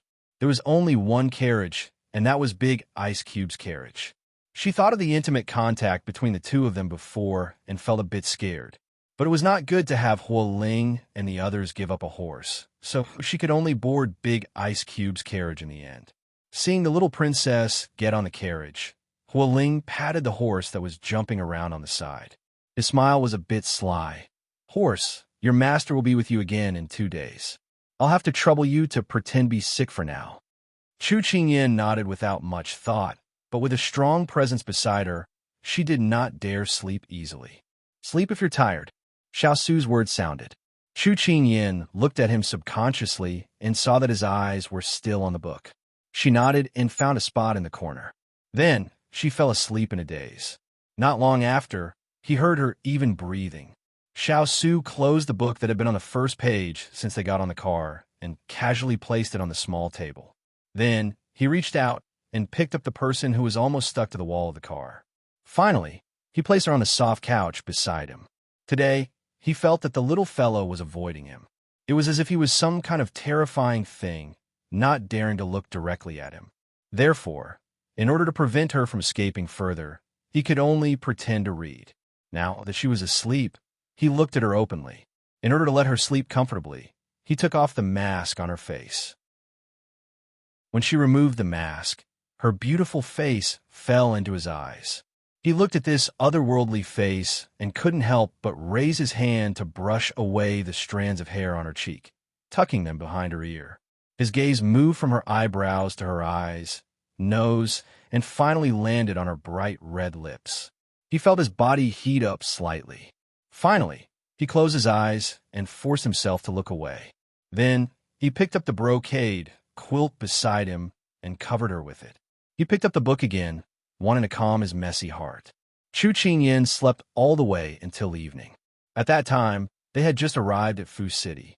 The Yang family invited them to rest at the Yang Manor for a night to thank them for their help on the road. But anyone could see that the Yang family was just being polite. They wanted Chu Qingyin and the others to stay far away because they wanted to protect the reputation of the two young misses of the Yang family. Originally, it was only Yang Yuhuan's matter. Later, someone spread the news that Yang Xiaohuan had taken a fancy to Chu Qingyin. So, Mistress Yang felt that it was best for Chu Qingyin and the others to leave. Chu Qingyin and the others did not care. After a few words, they parted ways with the Yang family. But when they parted, Chu Qingyin seemed to see a tear-stained face when she brushed past the carriage of the Yang family's womenfolk. She said casually, "We will meet again if fate wills it." That tear-stained face immediately revealed a smile, but Chu Qingyin, who was walking further and further away, could not see it. "Master, after passing through Fu City, we will be able to reach the small village in front of the Fuli mountain range in 2 days and meet up with our people there." The Earth Spirit reported on the night when they were resting at the inn in Fu City. How is the matter in Li City being handled? Xiao Su thought of the matter and asked. "We caught 3 or 4 officials and seized 100,000 taels of silver. 50,000 taels of silver were stolen from the disaster relief officials 6 years ago. We broke the bandits' lair and rescued more than 10 innocent women who were trapped. Among them, the bandits led by Tiger Wang had more than 160 lives on their hands. There was no lack of old, weak women and children. Their methods were extremely vile. When it came to this matter, Turin, who rarely got angry, could not help but be a little angry. Xiao Su's face was stern. Let Lu Rue punish them severely." "Yes," Turin responded. Chu Qingyin was also full of indignation. These people were really too abominable. They did not even let the elderly and children go. It was simply an insult to the human race. Big Ice Cube, didn't they say that at birth, people are inherently good? Why have we seen so much cruelty and bloodshed in the past few years? She could understand if those officials were not benevolent and those who held power were scheming against each other. But why would even the common people kill each other? Because when there are too many temptations, people's hearts will be blinded. Xiao Su looked at her with a gaze that even he himself did not notice was gentle. Chu Qingyin sighed. A peaceful world did not exist in ancient times. The next day, the group once again set out on their journey towards the Fuli mountain range. At this time, on the other side of the Fuli mountain range, there was also a group of people secretly advancing towards the Fuli mountain range. "Your Highness the Crown Prince, we will arrive in 2 days." A guard reported to his master, who was resting with his eyes closed in front of him. "So our journey is still quite fast." Pang Huang slowly opened his eyes. His deep blue eyes reflected a different kind of brilliance under the sunlight. He was wearing a blue brocade robe with a willow leaf golden cape, which set off his sturdy and robust body. At this time, he was casually leaning against a tree trunk with a tired and sharp expression. Our horses are all of the best quality. This trifling journey is nothing. The subordinate smiled somewhat complacently. Don't be happy too early. Raise your vigilance and be on guard against this prince's good brothers. If our whereabouts are discovered, this journey will be troublesome. This prince does not want to die before achieving success. Pang Huang's lips curved into a smile, but made people feel cold for no reason. Yes, this subordinate will remember. The subordinate immediately put away his smile and respectfully replied, "You can leave. We will continue setting out in another hour." Pang Huang casually waved his hand. After the subordinate left, Pang Huang stood up straight and looked at the rising sun with his hands behind his back. An unfathomable light flashed through his eyes. Chapter 591. 2 days passed very quickly. But for Chu Qingyan, it was like a long period of suffering because she had to stay in the same carriage as the ice cube. She used to think that it was a pleasure, but now she didn't know why, but her attitude changed. As long as she stayed with him, she would feel awkward. Finally, after that period of time, they arrived at a small village at the foot of the Fuli mountain range. This small village didn't exist 4 years ago because no one would build a small village in such a remote place. But now, there was a dilapidated village in front of them. "Greetings to Master, little princess." The burly man brought people to welcome the two masters. Chu Qingyan looked at him and teased with a smile. "Burly man, have you been neglecting your training recently? And have you grown bigger?" Hearing this, the burly man's face trembled. He clearly felt that his master glanced at him after little princess said that, and he immediately said with pity, "Little ancestor, what are you saying?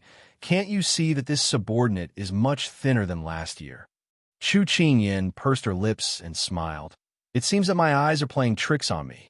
The burly man blushed with shame. This little princess is becoming more and more mischievous, and is no longer the little girl that they can bully at will. Under the guidance of the burly man, Xiao Su and Chu Qingyan stayed in a house. It was a very simple house, but although it was small, it had all the essentials. This was also to deceive others. "Master, when do you plan to go to the Fuli mountain range?" The burly man ordered people to light the fire, prepare water, and prepare food, and then turned to ask respectfully, "If the weather is clear tomorrow, then tomorrow morning." Xiao Su took the tea from his subordinate and said indifferently. Chu Qingyan nodded. "We have already spent a few days on the road, so it's better to go early and take a look so that we can resolve our worries." Xiao Su didn't comment. Night fell, and a simple atmosphere enveloped the entire village. Chu Qingyan had been on the road for the past 2 days and hadn't had a good bath. In the village, most of the villagers were men, so they didn't think about her bathing.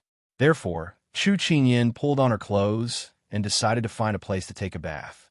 Today, when she entered the village, she deliberately observed the terrain and knew that there was a small stream here, clean and clear. Thus, she hugged a small bundle and planned to sneak out while it was already late at night. Her qigong was taught by Turin, but it was spurred on by flowing light. After a few years of devilish training, she had already surpassed her master, so no one noticed her sneaking away. When they arrived at the small stream, Chu Qingyan found that the stream was wider than she had seen during the day. Moreover, there were lush trees all around, so she didn't have to worry about being disturbed. Therefore, she reached out to test the water. It was a little warm. Perhaps it had absorbed the sunlight during the day and hadn't cooled down in time. She was overjoyed. She took off her mask and untied the ribbon on her head. Her fine black hair cascaded down her shoulders. Under the reflection of the moonlight, it shone with a moving luster. Not far from the village, a group of people and horses were silently approaching. "Your Highness Crown Prince, there's a fire up ahead. There should be people living there. How about we go and scout?" The black-clothed subordinate looked at the light up ahead and couldn't help but report to the person beside him. Pang Huang also looked in the direction his subordinate was pointing. He narrowed his eyes and thought for a moment. Then he said, "Since Xiao Su arranged for people to scout for ores, There should be people stationed in a village so close to Fuli mountain range. That's why we shouldn't alert the enemy. Ching Feng, take people to find a place to rest for the night. Tomorrow morning, we'll leave for Fuli mountain range. This consort will walk around. The black-clothed subordinate, Ching Feng, immediately complied. Then, he took people to find a safe place to rest. After his subordinate's footsteps gradually faded away, Pang Huang randomly found a direction and used his qigong to travel. Ancient streams are clean and clear. It's nothing like the foul stench of modern times. People don't even dare to get close to it. Chu Qingyan muttered to herself. Then, she scooped up some water and began to wash her long hair. As she watched her long hair fall onto the water and drift with the current, she couldn't help but feel playful. She ran her fingers through the knotted ends of her hair and wrapped them around her fingertips. Fortunately, Big Ice Cube's fingers were longer than hers. She could only wrap her fingers around his hair a few times. Big Ice Cube had wrapped her fingers around his hair a dozen times, but there was still space left. Just as she was letting her imagination run wild, she suddenly saw a figure appear on the water in front of her. It seemed that the figure had been standing there for quite some time. She frowned. When did her vigilance become so weak? She subconsciously pressed the soft sword at her waist. With a weapon on her, she felt a little more at ease. Then, she pretended to look up casually. She turned around to pick up her clothes, but when she saw the person behind her, she jumped in fright. WW, who are you? She looked like a panicked little girl. Pang Huang was originally just walking around, but when he reached the small forest in front and heard the sound of water, he followed the sound and walked over. He didn't want to find a young girl sitting by the stream, washing her hair. He planned to leave quietly, but this figure was beautiful and gentle. Her long hair was shiny, and her posture was elegant and leisurely. It was a natural elegance that was rarely seen among the women he met. His heart was stirred, and he couldn't help but slowly walk over. When he approached, the girl didn't seem to notice. She was completely immersed in playing with her long hair, and he also took this opportunity to clearly see her beautiful and delicate face. She was full of jade, with delicate plum makeup. Her mouth was dotted with cherries, her eyebrows were relaxed like willow leaves, and her hair was lightly folded with dark clouds. Her snow-white skin was blown away by the wind. Her eyebrows were lightly brushed, and her face was slightly even. She was like the moon, and her wrist was covered with frost. Even Pang Huang, who was used to seeing all kinds of beauties, had to admit that the girl in front of him wasn't the most beautiful he had ever seen. But that elegant and unrestrained posture, coupled with her beauty, was something he had never seen before. At this time, she suddenly discovered his existence. She was so frightened that she retreated and almost fell into the stream behind her. The faint moonlight poured down on her body, and the water shone on her face. It was as if she was enveloped in a circle of flowing light, making people unable to bear to look away. Pang Huang subconsciously reached out to support her, preventing her from falling into the stream. Seeing his actions, and not sensing any hostility from him, Chu Qingyan's hand on her waist paused, and she dispelled the idea of pulling out her soft sword. She was sitting, and he was standing. She could only see his tall figure when she looked up, but she couldn't see his face. Chu Qingyan felt that she was at a disadvantage, so she quietly lowered her eyes and asked in a low voice, "Who are you? Why are you here?" Pang Huang saw that she was fine, so he retracted his hand that was already in the air and looked at her with his hands behind his back. Passing by. His voice was very pleasant to the ears, more intoxicating than the wind in the valley at dusk. But Chu Qingyan wasn't bewitched. Passing by? Could there be such a coincidence? Chapter 592. Chu Qingyan's eyes swept over his robes. They were made with high-grade workmanship and high-quality fabric. The style did not look like a Sichuan style, so it was very likely that it came from another country. Chu Qingyan slightly curled her lips at an angle he couldn't see. Without revealing his identity, he wanted to brush her off by saying he was just passing by. Did he really think he was that easy to fool? So she pretended to gently stroke her chest, looking like she was still in shock. Then she took a cloth from the side to pull up her long hair and slowly stood up. Young master is in such a good mood. Then this little girl won't disturb you. Towards this person who suddenly appeared behind her, she did not have a good impression of him. Although he maintained a certain distance, Chu Qingyan had already classified him as a wastrel. It was not good for her to reveal her identity, so she planned to have Huo Ling and the others investigate why this person suddenly appeared here. "Miss, wait a minute." Pang Huang saw that she was about to leave and immediately called out to her. Chu Qingyan knit her brows. "Young master, is there something else?" Pang Huang did not know why he called out to her, but seeing the defensive look on her face, not being as relaxed as before, he thought about it. "Miss, may I ask if you are someone from the village in front?" Chu Qingyan heard this and looked at him. From this angle, she could clearly see this person's appearance. His sculpted features were peerlessly handsome, and his lips were red, giving people an illusion of being flirtatious. His figure was tall and slender, and his eyes were filled with arrogance. This was a rarely seen handsome man, but his eyes were very aggressive, making her unconsciously vigilant. With luxurious clothes, an outstanding appearance, and an outstanding temperament, this kind of person was destined to not be a normal person. But why would this kind of person appear here at such a coincidence? Chu Qingyan nodded. "My family lives in the village." "Oh, then miss, did you see any outsiders in the village?" The young girl in front of him had a pair of clear and bright eyes. In Pang Huang's eyes, this should be a little girl who did not know anything about the world, so he wanted to use this chance to talk to her. "Outsiders? What outsider?" Chu Qingyan looked innocent and curious, but she was on the alert. Looking at her innocently, blinking her big eyes, Pang Huang relaxed his guard against her. A rare smile appeared on his face. "It's the mysterious person who suddenly appeared in your village in recent years." Chu Qingyan understood that the man wanted to find out more about the Shaolai Mounts. Although it was a secret that Big Ice Cube was sent to Fuli Mountain Range to search for ores, it was no secret that the assassination had caused such a big commotion. In addition, some people deliberately spread the news, so it was not a secret that Big Ice Cube was sent to search for ores. However, on the surface, everyone knew that the search for ores was just a cover. The real reason was that Sichuan Emperor intended to weaken Big Ice Cube's power.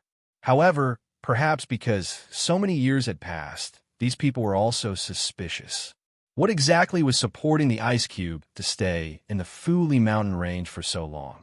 Therefore, those who liked a lively scene and didn't mind blowing things up probably wanted to join in as well. "No, our village has been here for many years. We rarely see outsiders, but..." Chu Qingyan pondered. "But what?" Pang Huang felt comfortable talking to this young girl. At least she wasn't like the girls he had met in the past who kept staring at him with infatuation. She was conversing with him naturally. Chu Qingyan's lips curled into a smile as she looked at him with an unreadable expression. "You are the first outsider I have met here." Pang Huang smiled slightly. "It seems that just now this one was rude to you. This one is Long Guang Huang. Is it convenient for you to tell me your name?" "Yin Chu," Chu Qingyan said naturally. This was the first time Pang Huang and Chu Qingyan had met. Then, in this quiet forest, they had a strange conversation. However, neither side seemed to find it strange. But the one thing they had in common was that both of them had used fake names. Two foxes, different methods, but with the same result. "Miss Yin, if I have offended you, please forgive me." Pang Huang cupped his hands. Chu Qingyan smiled carelessly. "There is no sea here, only a stream. Then let's call it Shihan." Pang Huang felt that this girl's words were quite interesting. Standing under the moonlight, her figure was beautiful. He was slightly dazed. When he was about to say something, Chu Qingyan spoke first. "Is young Master Long alone?" Pang Huang nodded without showing any emotion. "I'm alone. In that case, why don't you rest in our village for a night? The people in our village are very hospitable." From being timid and afraid, just now to gradually opening up after a deep conversation, Chu Qingyan felt that she had played the role very well. Her acting skills had improved by leaps and bounds, and now that she had a plan in mind, she might as well invite him into the jar. Pang Huang hesitated for a moment at the girl's invitation before saying, "That's fine. Thank you for your kindness." "You're welcome." Chu Qingyan picked up the small bundle. She didn't care that her head was still wrapped in a towel, and cheerfully led him towards the village. As long as this person entered the village, wouldn't he become a turtle in a jar? The ore in the Fuli mountain range was too important to Big Ice Cube. She couldn't allow any mistakes to happen. Just now she tried to feel the other party's martial arts. But she didn't know if it was because this person didn't know martial arts or if his martial arts were unfathomable. But he hid it very well. Chu Qingyan couldn't feel it at all, so she couldn't help but raise her guard. Pang Huang looked at the cheerful figure in front of him, and his eyes unknowingly rippled with a trace of smile. He never thought that there would be a day where he would throw away his identity and casually chat with a strange girl in a strange environment. The two of them chatted casually as they were about to leave the forest. The lights of the village had also spread in front of the two of them. As long as they took another 3 or 4 steps, she and he would be exposed to the light of the fire. Then, the fierce cavalry would discover their existence. But at this time, Chu Qingyan stopped in her tracks. She didn't take another step forward, and the person behind her did the same. The night wind was mixed with a bit of coldness. As it passed through the forest, the two people's robes fluttered gracefully. It should have been a beautiful scene under the moonlight, but it was cold. Chu Qingyan lowered her head to look at the long sword on her shoulder. She couldn't help but smile. Her voice was indiscernible whether she was happy or angry. "Young Master Long, what do you mean by this?" Pang Huang, who was standing behind her, no longer had the gentle and humble expression on his face. Instead, it was replaced with a cruel and cold expression that looked like a smile that was not a smile. "The show has stopped here. It's about time." "Oh, what is young Master Long talking about? Why can't Yin Shu understand?" Chu Qingyan turned around to look at him. Seeing her slowly turn around without any fear on her face, Pang Huang had a guess in his heart. Looking at her innocent eyes, he sneered. "You are a member of the fierce cavalry?" Chapter 593. She was one of Xiao Lai's riders? Chu Qingyan felt that it was funny. Saying that Xiao Lai was one of her riders would be more accurate. Pang Huang saw that she did not panic after being exposed, and instead laughed in a strange way. And his heart was angry. There was no one who could be so indifferent under the threat of his sword. His fingers moved, and the sword in his hand moved closer to her neck. "I want your identity, otherwise you will only have one ending." "I want your identity, otherwise you will only have one ending." Chu Qingyan stopped laughing and calmly returned the words back to him. "It seems that you really won't give up until you reach the Yellow River." Pang Huang really only wanted to scare her. He disdained to make a move on a girl. But the girl in front of him not only did not have the self-awareness of being restrained, she even dared to talk back to him. Chu Qingyan tilted her head, as if his sword did not exist, and laughed naturally. "Do you believe that when I count to 10, you will be exposed? You think I will believe you? You are a person full of lies." Pang Huang's eyes revealed a trace of contempt. Even though Pang Huang said that, the sword in his hand still approached her once again. This girl was able to think of ways to lure him to the village as soon as she saw him. This proved that this girl was not a simple character. However, he could not figure out what she was thinking at this time. Was it a stalling tactic, or was she really confident? Chu Qingyan gave a faint smile. She knew that he did not believe her. "Do you want to give it a try? You count to 10. If I am not able to escape from your grasp, and you are not exposed, then I will tell you my identity." Pang Huang originally did not put the girl's provocation in his eyes, but seeing the determination in her eyes, his battle desire was aroused. 1, 2. Chu Qingyan was stunned. He had actually started counting without greeting her. All was fair in war. She looked at him calmly, and then smiled as she opened her mouth to say, "All right, Long Guang Huang is not your real name." Pang Huang raised his eyebrows and looked at her, as if to ask her to guess. His mouth continued to count. 3, 4, 5, 6. Chu Qingyan didn't mind his counting and continued. In his country, there are very few people with the surname Long. The girl did not move at all, as if she was really just chatting with him. Pang Huang was very puzzled by her actions. but since she was the one who boasted, he would see how she would struggle before her death. Pang Huang's flirtatious face remained calm. 7, 8, 9, she saw the suspicion in his eyes. Her lips curled into a smile as she slowly said the most important sentence. However, I have heard of Long Guang's Pang surname. Pang Huang was stunned before he could even count to 10. Now is the time. Chu Qingyan suddenly raised her hand and pointed it at his chest. She was so fast that he could only see her sleeves fluttering in the wind. Pang Huang's vision blurred. He seemed to see something flash in her sleeve, and then it quickly flew towards him. It was too close. There was no time to dodge. Pang Huang's body immediately tensed up. He bent down and supported himself with both hands. In a split second, he felt something sharp brush past his cheek. When he got up, he turned around and saw a short arrow stuck in the tree trunk behind him. At this time, the arrow was still vibrating. He felt a burning pain on his cheek. He touched his face, and his fingertips were stained with a bit of sticky blood. He rubbed the blood on his fingertips and then turned around to look at the girl who seized the opportunity to quickly retreat when she made her move. She was standing in the light like this, hugging her shoulders. The cloth covering her face had already fallen with her movements. Her long hair fluttered in the wind, and the corner of her mouth held a sly smile. She looked very much like a fox that he had hunted in the past. He was a little far away. He saw her open her mouth, but no sound came out. However, he could tell what she wanted to say. You still have a long way to go. Is that so? This was the first time someone dared to shout at him. The sword in his hand felt its master's mood. It suddenly shook and let out a sword cry. Pang Huang did not think too much and quickly slashed his sword towards her. The sword tip slashed across the ground and collided with the rocks, creating sparks. But at this time, 4 black-clothed guards suddenly fell from the sky and attacked Pang Huang from 4 directions. Pang Huang frowned. He immediately stopped his attack on Chu Qingyan and turned to deal with the 4 people. The swords and blades clashed. Sparks flew everywhere. The commotion quickly alerted the people in the village. Then, there were small footsteps breaking through the air. It was more than enough for him to deal with these 4 people, but when he heard the sound, he knew that it wasn't just 4 people. When Pang Huang finally clashed with the 4 people's swords, he borrowed the force of the collision to flip backwards. He landed on a large tree and looked past the 4 black-clothed guards who were chasing after him. His gaze landed on the person standing under the moonlight, and he looked deeply at him.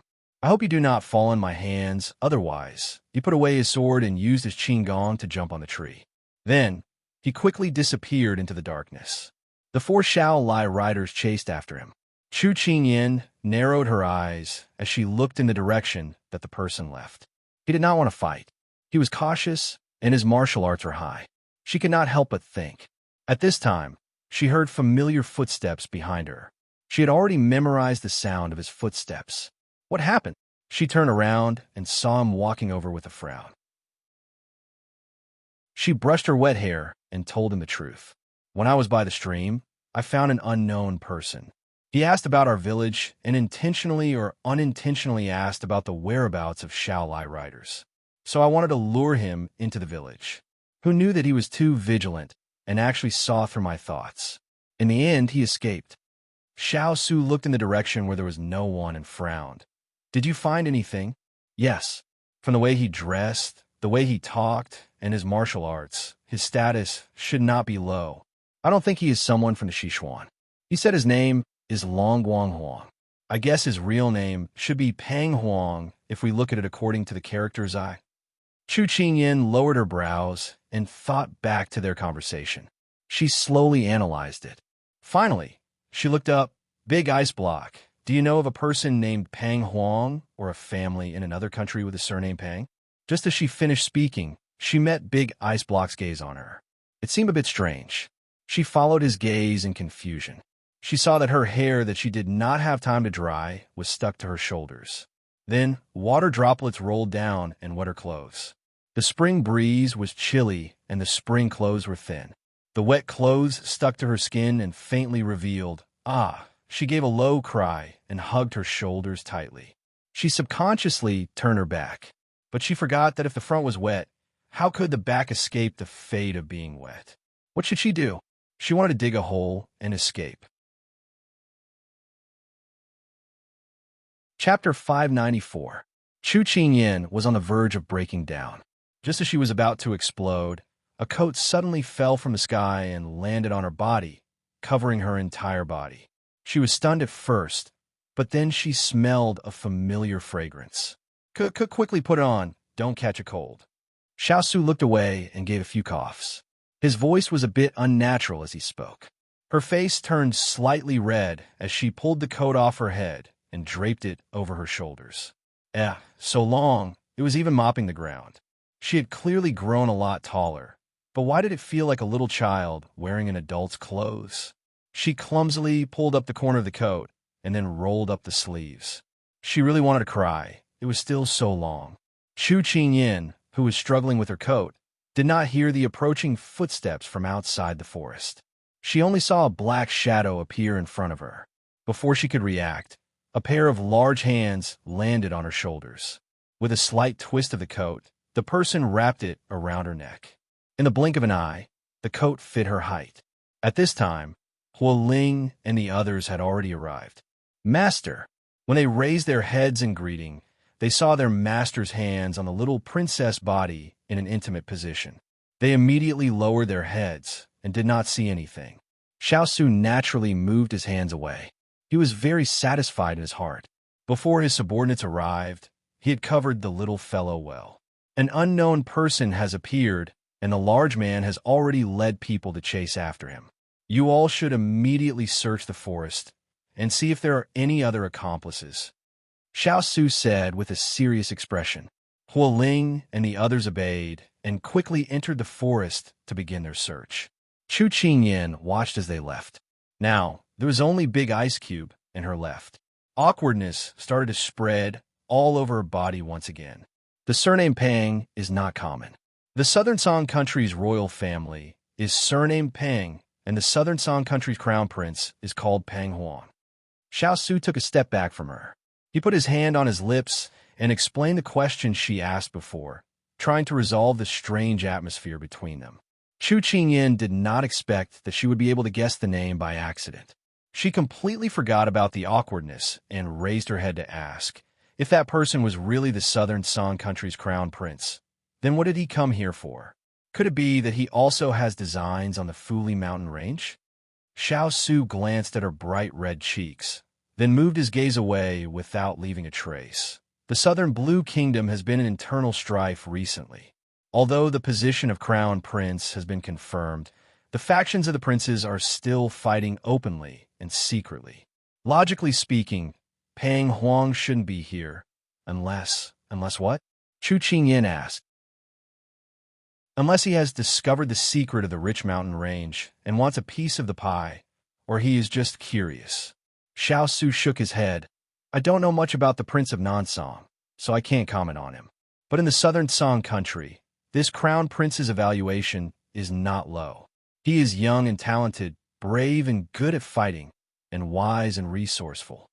Chu Qingyin thought about the person who fought against her and couldn't help but narrow her eyes. You say it like there's another you, but I feel that the Big Ice Cube is much smarter than him. Xiao was very pleased with her natural praise for him. He reached out his hand to gather her clothes again and lightly said, no matter who this person is, he must have an ulterior motive for appearing here. It's best if we can catch him, but if we can't, then we have to be more vigilant and be careful. Xiao said so much, but Chu Qingyin did not listen to a single word. Because he was close, she once again lost the ability to think. But Xiao did not notice her abnormality. Instead, he bent down to pick up the cloth on the ground, shook off the grass on it, and then covered her long hair with it, helping her rub her hair in an unskilled manner. Such a big person running around with wet hair. Aren't you worried about catching a cold? His words were lecturing, but his gaze unconsciously softened. She did not think that he would personally help her dry her hair. When his fingers weaved through her hair, the long-lost helplessness and heat rose up in her body once again. She immediately took the cloth and carelessly wiped her hair, then answered his words. If there was something in the house that could be used to wash up, I wouldn't have come out. But it's because I came out that I had such an unexpected harvest, right? Her tone was deliberately relaxed, so no one could tell that she was currently overwhelmed with emotions. Xiao Su saw that she was wiping her hair in a disorderly manner, so he did not make a move and slowly brought her back to the village.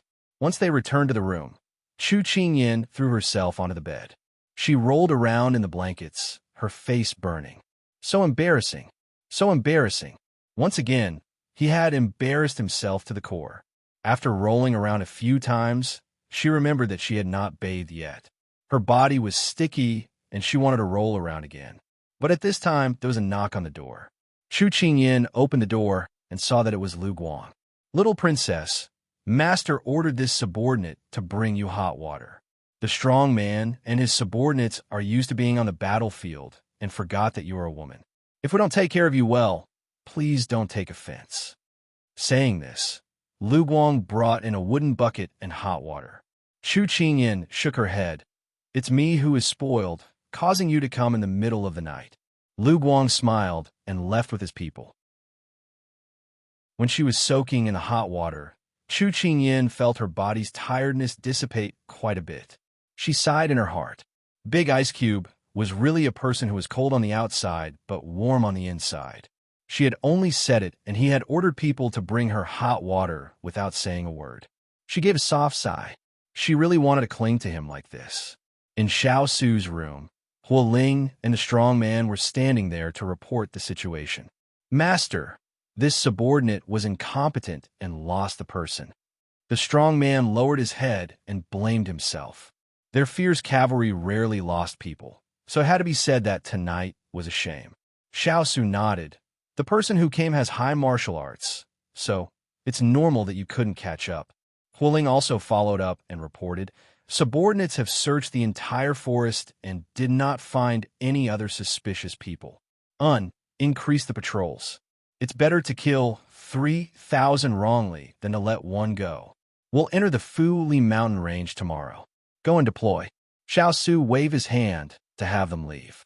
When he was the only one left in the room, his eyes unconsciously fell onto the candlelight. It was as if he could see through the light and see those soft and supple shoulders, as well as he immediately closed his eyes and forced himself to sweep away these distracting thoughts. On a mountain not far from the village, Pang Huang stood in the wind with an unfathomable expression. "Your Highness, do you want to treat the wound on your face?" Qing Feng held the ointment and looked at the person in front of him with some hesitation. It was hard for him to imagine that His Highness had just gone out for a walk and then was attacked by someone. Who had this kind of ability? "It's not a problem, it's just a couple. They'll be gone in 2 days." Pang Huang felt a slight pain on his face, just like what that woman had said to him.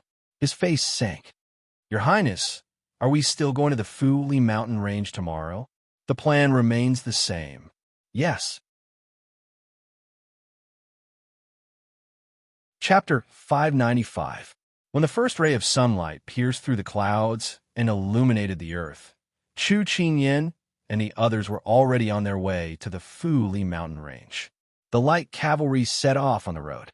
Their footsteps were swift and silent, and they did not alarm anyone. The Fu Li mountain range was only an hour's journey from the village, so before the sun had fully awakened, the group had already arrived at the foot of the mountain. Looking up at the endless mountain range, Chu Qingyin was a little stunned. This mountain is so high. The Fu Li mountain range was not just a single mountain. It was the collective name of dozens of peaks. The peaks were intertwined and connected, but because of the terrain, there was still snow in front of them. At a glance, it was all white. The sun shined down from the top of the mountain, and Chu Qingyin felt that her eyes were sparkling, and even her breath was cold. This was the uncanny workmanship of nature. It was so beautiful that it made people feel relaxed and happy. In other places, spring flowers were already in full bloom, but this place was still a world of ice and snow. Fortunately, under the reminder of the burly man, they all brought thick clothes to keep out the cold.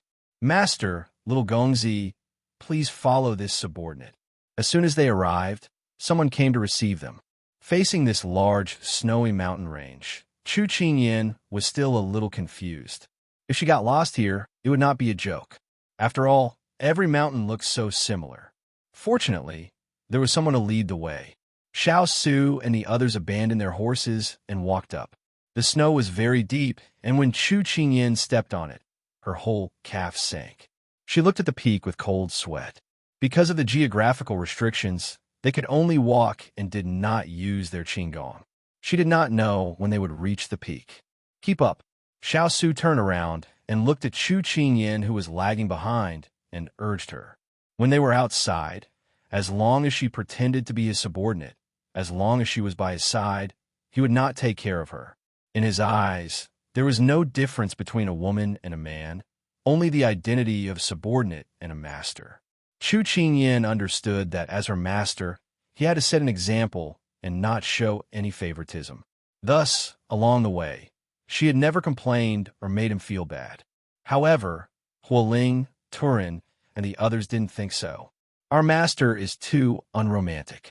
Shouldn't he give the little princess a hand at this time? Hualing whispered in Turin's ear.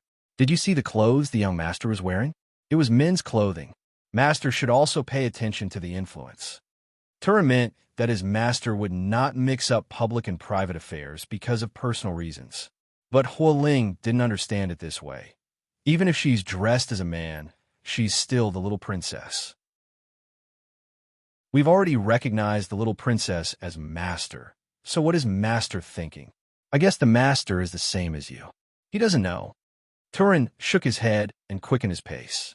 Originally, master and little princess consort had been through so many things together in the past few years, so they should have already let nature take its course. But who knew that it would disappear just like that? Hualing rubbed the back of his head. It really was a hard-to-solve mystery. Chu Qingyan naturally did not know that the matter between her and Xiao Su had long become the topic of conversation for Xiao-like cavalry. It was listed as an unsolved mystery, and there was no other answer. However, even if she knew, she would not be able to provide an answer. Master, our secret base is behind that snow mountain. The large man stood on a rock and pointed out. Chu Qingyan was already a bit tired at this time. She leaned against a rock to rest and looked in the direction the large man was pointing. She saw that they still had to cross another snow mountain. This wasn't good.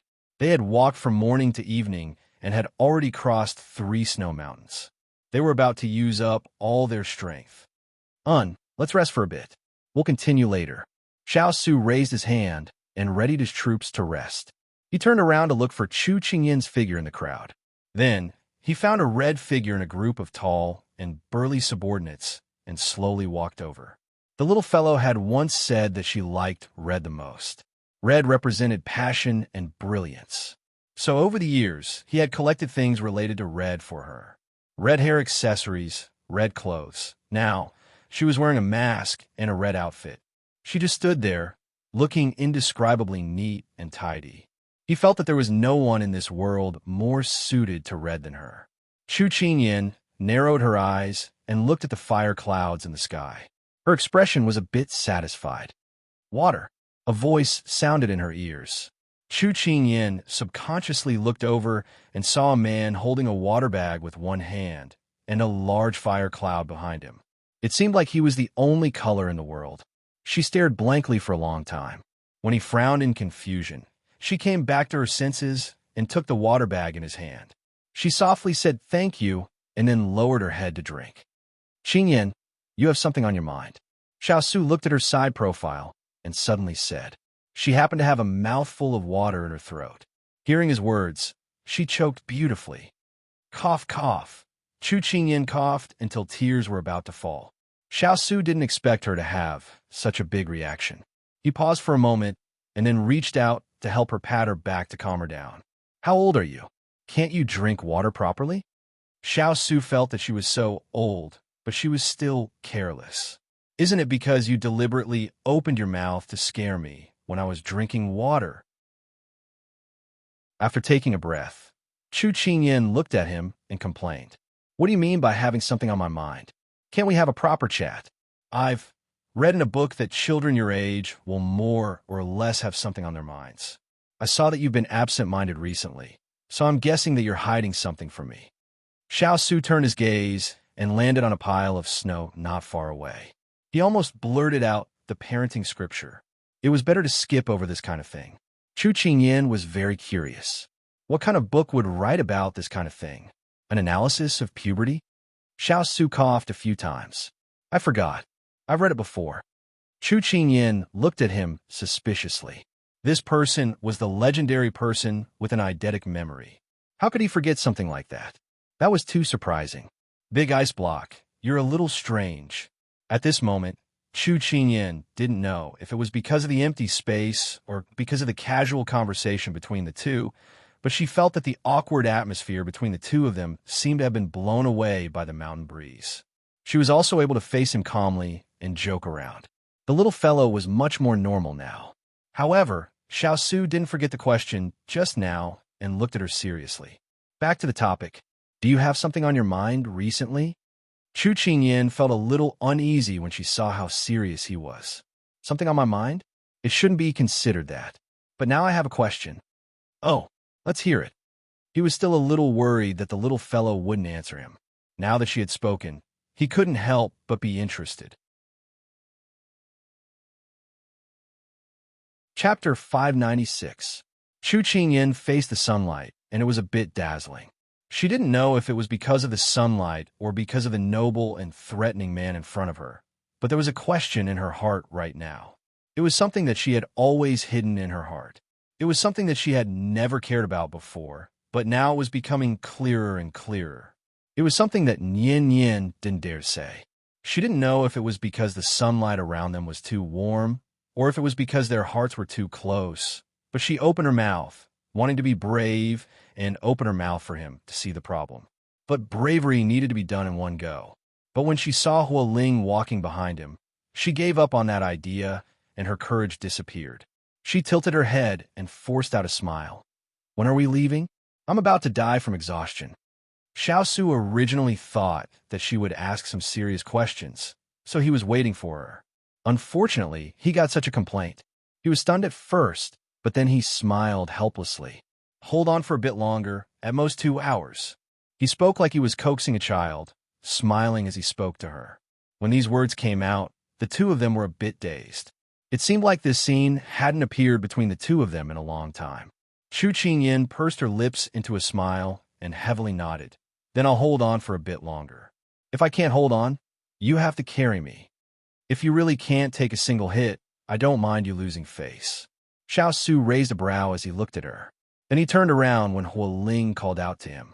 Chu Qingyan bared her fangs at his back. Was there need to laugh at her like this? Xiao Su happened to turn around, and her face froze in midair. He chuckled. You really are a child. Chu Qingyan crossed her arms as she angrily looked at his back. She was already 15. 15. In ancient times, this age could already be considered a steamed bun. She wasn't a child. After resting for a bit, the group continued forward. After resting, Chu Qingyan had already recovered her strength. She fell behind at this time and followed the group with light steps. She raised her head and looked at the elegant person walking in front of her. The corners of her mouth curled up slightly. Actually, it was no longer important whether she asked that question or not. To her, the most precious thing was the day she spent with him. Why did she have to get to the bottom of it? If that day really came, then there would be so many memories left. It was precisely because humans have been living in groundless worries and self-worries that they would always fear the future and everything that existed in their fantasies. Regardless of whether Big Ice Cube treated her as his daughter or his younger sister, he would only treat her well. As long as it was Wei, she should not be stubborn. It was God's mercy that allowed her to meet such an outstanding person who should have lived in a different world from her. What else could she be dissatisfied with? With that thought in mind, Chu Qingyan quickened her steps and walked beside Xiao Su, shoulder to shoulder with him. Cherishing the present and living in the present was the most important thing. 2 hours later, the group stopped at the foot of a snow-covered mountain. There's no path. Where's the entrance? Hua Ling turned to look at the brawny man, his face full of doubt. Wait a moment. The brawny man gestured to the people in the snow mountain. They nodded and then walked forward to dig up the snow in front of them. Gradually, a stone door appeared. The patterns on the stone door were very complicated, and they could faintly see a few numbers on it. One of them raised his hand and did something, and the stone door slowly opened. The mechanism set by the wood spirit cannot be activated without a password. Xiao Su explained to the surprised Chu Qingyan beside him. Hearing this, Chu Qingyan finally understood. No wonder she felt that this door looked familiar. A few years ago, she had asked the wood spirit what kind of door could not be cracked by ordinary people. She had casually described modern security doors and password-protected doors to him. She did not expect that after 4 years, she would actually see it with her own eyes and be able to design it just based on her description. She had to admit that the wood spirit was really a genius. After the door opened, the brawny man led the way in front. Xiao Su and Chu Qingyan followed behind him. Hua Ling, Turin, and Jean Xian protected each other on the left and right. The group stepped into the corridor. The door behind them slowly closed, and candlelight filled their eyes. Chu Qingyan looked at the long tunnel and recalled the time when she had been kidnapped and almost lost her life in the fire. She turned to Jean Xian, who was deep in thought, and asked, "Do you feel a sense of déjà vu?" Jean Xian nodded when he heard this. "It's still vivid in my mind." She faintly smiled and slowly walked forward. At that time, she finally understood how torturous it was to wait for someone and how pleasantly surprised it was for that person to appear. Chu Qingyan raised her head to look at the person beside her. If it wasn't for him saving her several times, even if she carried the light of transmigration, she wouldn't have 9 lives to squander. She also wouldn't have taken in a loyal subordinate like Jean Xian. Back then, she had some reservations about him, but after being with him for 4 to 5 years, Jean Xian didn't disappoint her. Although he still couldn't remember the past, he was already able to become her left and right hand. "Be careful." As soon as his voice fell, Chu Qingyan felt a hand pull her wrist up slightly. With this reminder, she didn't trip on the stairs. Chu Qingyan blushed with shame. She had actually been distracted. Xiao Su let go of her hand and felt a little helpless. She could even choke on drinking water and trip on walking. Towards her, he already couldn't say anything more. Feeling the big ice cube's disdain for her, Chu Qingyan's face slightly heated up. She forced herself to abandon those distracting thoughts and walk properly. Step by step, she walked up the stairs. When she reached the last step, her vision suddenly opened up. Clang, clang, clang, clang. The sound of hammering iron went from vague to clear. Chu Qingyan looked around. Hundreds of blacksmiths were shuttling back and forth. The furnaces were lit one by one. Everything was neat and orderly. There wasn't any chaos. She raised her head and found that this place was at least 100 feet high. Then, floor by floor, they went up in a circular shape. From above, she could vaguely hear the sound of hammering iron. It was just that compared to the sound below, it was more spacious and ethereal. Chu Qingyan was a little surprised. This was simply a large-scale smithing factory, and a person in a blue brocade robe had been waiting respectfully for a long time. When he saw Xiao Su's group, he immediately went up to greet them. "Lu Yu greets your highness." Chu Qingyan looked at him. His skin was a bit dark and he wasn't tall, but his eyebrows were straight and he looked like a strict person. Sometimes, judging a person by their appearance was quite accurate. At this time, not long after Chu Qingyan's group entered the mountain range, a group of people quickly climbed up the snowy peak. "Master," this subordinate clearly saw over a dozen people enter the Fuli mountain range, but now there's no sign of them. Qing Feng's face was filled with doubt. Xiao Su's people are very secretive, so they won't leave any traces. But if you can't find them, it means there is a secret passage here. Split up and look for them. Pang Huang swept his eyes over the wide snowy ground and gave the order in a deep voice. Yes, the more hidden it was, the more suspicious it would be. Fuli mountain range, what kind of secret did it have? It really made people curious. Chapter 597. Mr. Liu, thank you for your hard work. Xiao Su looked at the loyal subordinate in front of him and nodded in return. This is what this one should do. Your Highness, This way, please. This one will show you the new batch of weapons. Lu Yu stepped back and made way, then raised his hand in invitation. Xiao Su nodded and led the group forward. Chu Qingyin nodded inwardly. This Lu Yu was a practical person. He didn't exchange any pleasantries and went straight to business. She had to say that it was a wise decision for the Ice Cube to choose him to take on this heavy responsibility. After passing through the central hall, they went straight to another stone door. Using a similar method to open it, the group walked into a room. To be exact, it was an armory. This was the first time Chu Qingyin saw so many weapons on display. There were several times more weapons than the armory in Lian City.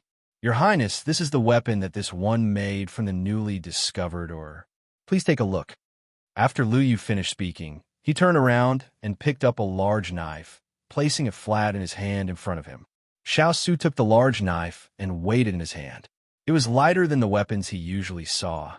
Although the difference wasn't big, for soldiers who had been in combat for a long time, it was already a lot lighter. Your Highness, you can try its sharpness, Lu Yu said with a smile. The most satisfying thing about a weapon made from this was its weight and lethality. Xiao Su nodded and turned to wave at the people who were sizing him up. Come here. Chu Qingyin pointed at herself in confusion. After confirming that he was calling her, she walked over in confusion. What's the matter?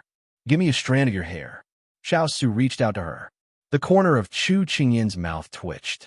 If they were in another place, she would think that the person in front of her was teasing her. However, at this moment, he was speaking in a serious manner. Everyone around them was looking at them curiously, which made Chu Qingyin's scalp tighten. You have it yourself. Lu Yu had never seen Chu Qingyin before, so he didn't know who the young man wearing a silver mask was. He only felt that he didn't even dare to breathe loudly in front of His Highness. This young man actually dared to talk back to His Highness. He didn't know whether he should admire his courage or admire his courage or admire his courage. However, Huoling, Turin, and the others were already used to this scene. In their minds, only the little princess consort dared to contradict their master like this. It could only be her. Therefore, they were happy to see this public display of affection. Xiao Su was not angered by her words. He spoke again. Stop dawdling. Chu Qingyin rolled her eyes. He really did have her. However, with so many people waiting for her, she could only obediently pluck out a strand of hair and hand it to him with teary eyes. Xiao Su took it and glanced at her. There was a smile in his eyes before he started to work. Everyone's eyes landed on Xiao Su's hand. They saw him hold the large blade horizontally and then slowly place the strand of hair he had just taken out on the blade. Even the depressed Chu Qingyin was attracted by his actions. She blinked and looked at him seriously. Her long hair landed on the blade, and then a miracle happened. Her hair was cut off just like that. It was cut off. Is this the legendary divine weapon that can snap hair with a blow? Chu Qingyin exclaimed. The tense atmosphere was dispersed by her exclamation. Lu Yu said with a smile, It can't be called a divine weapon, but it can be said to be the best combat weapon our Xishuan has to date. Xiao Su also looked at the person beside him with a smile on his face. Chu Qingyin touched her head. She seemed to have been teased by the big ice cube again. How many have been forged so far? Xiao Su handed the blade to Turin, then turned to take the cloth towel from his subordinate and asked while wiping his hands. Lu Yu immediately reported, So far, only 37 large blades, 25 long swords, and 50 long arrows have been forged. Too little, not enough. Xiao Su frowned slightly. This weapon could be compared to 3 or 4 weapons, but the number produced was too small. If there was only so much, it would not be of much use at all. Lu Yu explained, Your Highness, this type of ore is relatively rare. We have only found a little so far, and we have used up a lot of it for research. We can only refine this much with the remaining ore. However, we found similar ore in another mountain range yesterday. If we can confirm it, the ore we mined is enough to refine thousands of weapons. Xiao Su nodded. That's good. How much of the rest of the ore have been forged? Lu Yu answered all the questions with a very humble attitude. Chu Qingyin stood not far away and looked at the two of them. Her lips curled up slightly.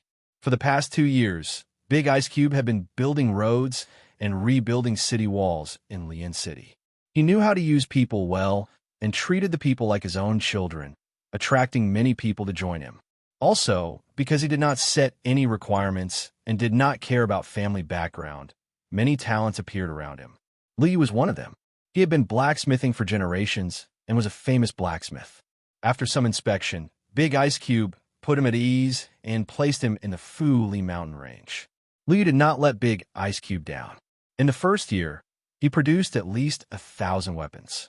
Seeing that Big Ice Cube and Liu still had other things to discuss, Chu Qingyan brought Jin Xin to wander around. Then, they walked up the stairs one by one until they saw a door. What does this door lead to? Chu Qingyan asked the guard. This is an emergency passage. It can lead to the outside. The guard replied. Chu Qingyan nodded. This was the emergency passage that she had told the wood spirit before. She said to the guard, "Open the door. I'll go out and take a look." The guard nodded and turned around to press the secret button. He then opened the stone door and let Chu Qingyan out. The sun was shining brightly outside. Chu Qingyan felt the sunlight and did not want to go in again. She took Jin Xin out of the stone door and asked the guard to close the door. She was ready to walk around. Jin Xin, have you not remembered your past? At this point, Chu Qingyan was no longer asking him this question with the intention of prying. She was sincerely hoping that he could recall the past. After all, a person had lived for 15 years, and 10 years of his memories were blank. Every time he tried to recall the past, it was such a sad thing. This subordinate tried my best, but my head seemed to be blocked by something, and I was unable to recall the past. Whenever a fragment flashed by, my head would hurt, so this subordinate didn't plan on recalling it. Let nature take its course. Also, it's quite good to stay by Master's side. Hearing his master ask about it after such a long time, Jin Xin felt that he had let go of the past. Chu Qingyan sighed. It's good that you can think this way. Nothing can be forced. Perhaps you will remember when it's time to remember. Jin Xin nodded. The two slowly walked towards the mountain peak, intending to walk to the top to take a look. At this moment, Jin Xin suddenly lowered his body and stretched out his hand to touch the snow. He then said to the person not far in front of him with a serious expression, "Master, I found something." Chapter 598. Chu Qingyan was looking into the distance. When she heard Jin Xin calling her so seriously, she immediately walked over. "What's wrong?" she asked as soon as she walked over. "Mistress, look." Jin Xin pointed to the ground. Chu Qingyan looked in the direction he was pointing at and saw 2 clear footprints. She then looked around and realized that the footprints started at the bottom of the mountain and extended diagonally to the right. When she looked at them carefully, the footprints on the snow were very obvious under the sunlight. From the looks of it, it was just recently passed by. Chu Qingyan took 2 glances and judged. Then what should we do next? Should we go back and report to His Highness? Jin Xin asked. They shouldn't have gone far. You go back and report. I'll go and track them. Chu Qingyan immediately ordered. Mistress, it's better for this subordinate to go and track them. It's safer for you to go back. Jin Xin shook his head. Chu Qingyan looked at him with a smile. Looking at their footprints, they're not my match. If we delay any longer, I'm afraid they'll go far away. Jin Xin looked at his mistress. Indeed, his mistress's skills had improved a lot in the past 2 years. Even he could barely fight her to a draw. So he nodded and signaled her to be careful. Then he quickly left. Chu Qingyan looked in the direction that Jin Xin left and stopped smiling. Then she followed the footprints and followed. She had just climbed up the snow peak when she saw 2 black figures searching around. They seemed to be looking for something. She immediately hid her tracks and followed behind them. We still haven't found the entrance. One of the black-clothed men said to his companion beside him, This place is so big. Be patient. His Highness is still waiting for us to report back. The other black-clothed man replied. The 2 of them planned to go back home. But when they turned around, they saw the silver-masked, red-clothed youth standing in front of them. The 2 of them instantly pulled out their swords.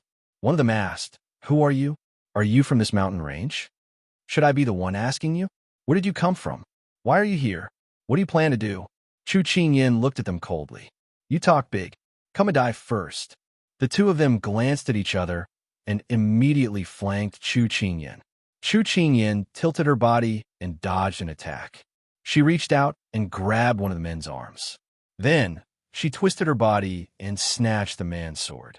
She lifted her leg and kicked the man, sending him flying into the snow. Then, she swung her sword and started fighting with the other man. The last person was subdued by her. Chu Qingyan placed the sword on his neck and pressed it down, causing him to half-kneel on the ground. Chu Qingyan did not waste any time and said directly, "Don't make me repeat the question just now. You want to know who we are? Dream on." That person laughed coldly, and then black blood flowed out from the corner of his mouth. Chu Qingyan frowned and took poison to commit suicide.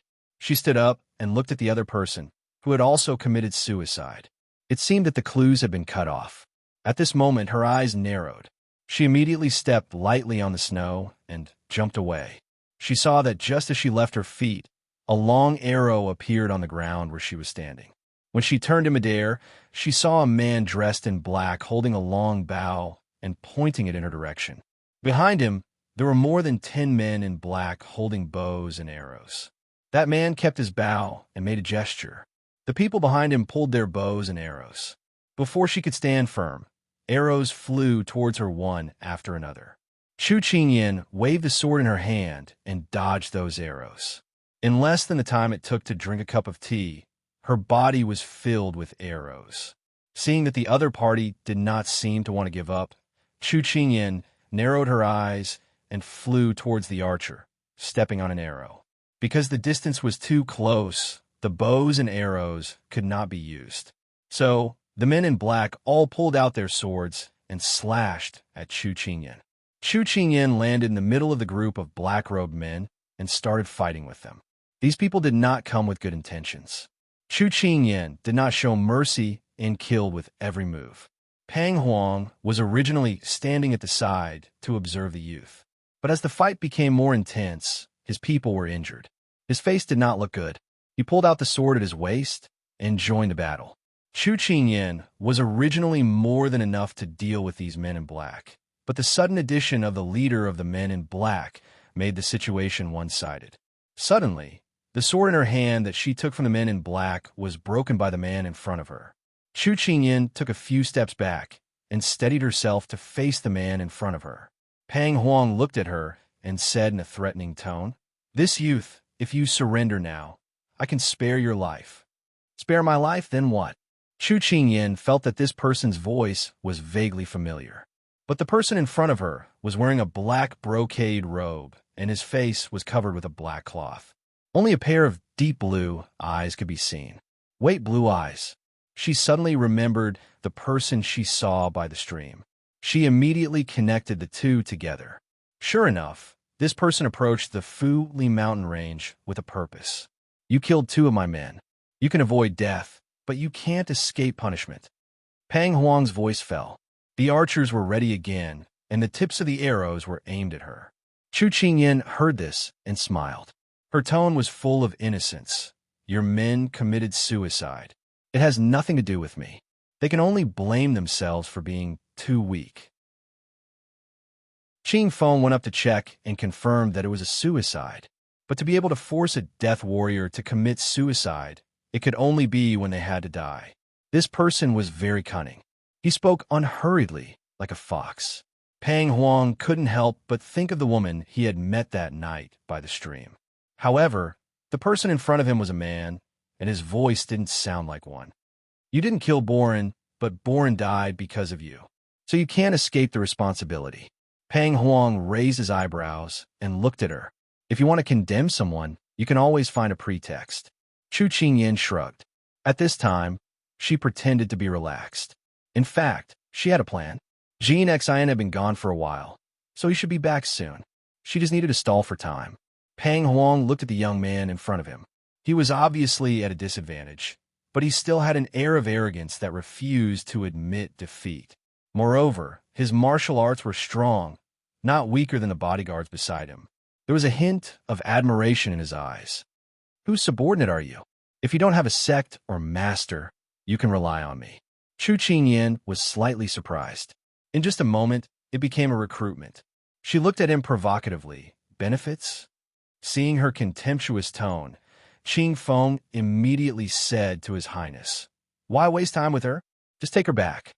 Pang Huang raised his hand and stopped his subordinate's words. Although he was now the crown prince of a country, he still lacked many capable people by his side. So one of his goals in coming to Sichuan this time was to recruit talents.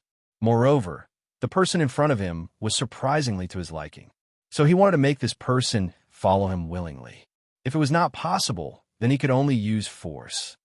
I guarantee that you will not have to worry about food and clothing for the rest of your life.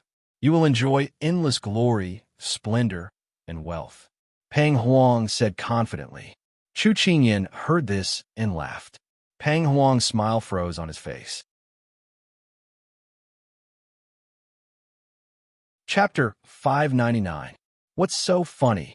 My master is so sincere in asking you to surrender. Don't be ungrateful. Qing Feng gripped the hilt of his sword as he looked at the young but courageous youth in front of him in annoyance. Who are you? Where are you from, and what abilities do you have? Chu Qingyan calmly asked. It would be best if she could figure out this person's identity.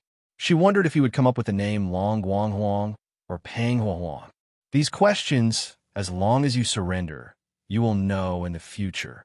Pang Huang's tone was a little bad as he stared at her with a burning gaze. Chu Qingyan smiled and shook her head. Looking at Pang Huang's ugly expression, she tilted her head and giggled. I can also guarantee you a lifetime of food and clothing, endless glory and wealth. Why don't you consider following me? Pang Huang was slightly taken aback. This was the first time someone had the guts to say such words to him in front of his face. Even his father, the emperor, did not dare to say such words to him, guaranteeing him a carefree life and endless wealth. He knew that she was joking. It was just that on this snowy ground, the red-clothed, black-haired, silver-masked youth was standing on top of it and saying such words with a smile, causing him to be dazed for a moment. Your courage is not small. Coming back to his senses, Pang Huang's expression became even uglier. This was a naked humiliation. No one dared to challenge his authority in front of him. What? I'm just telling the truth.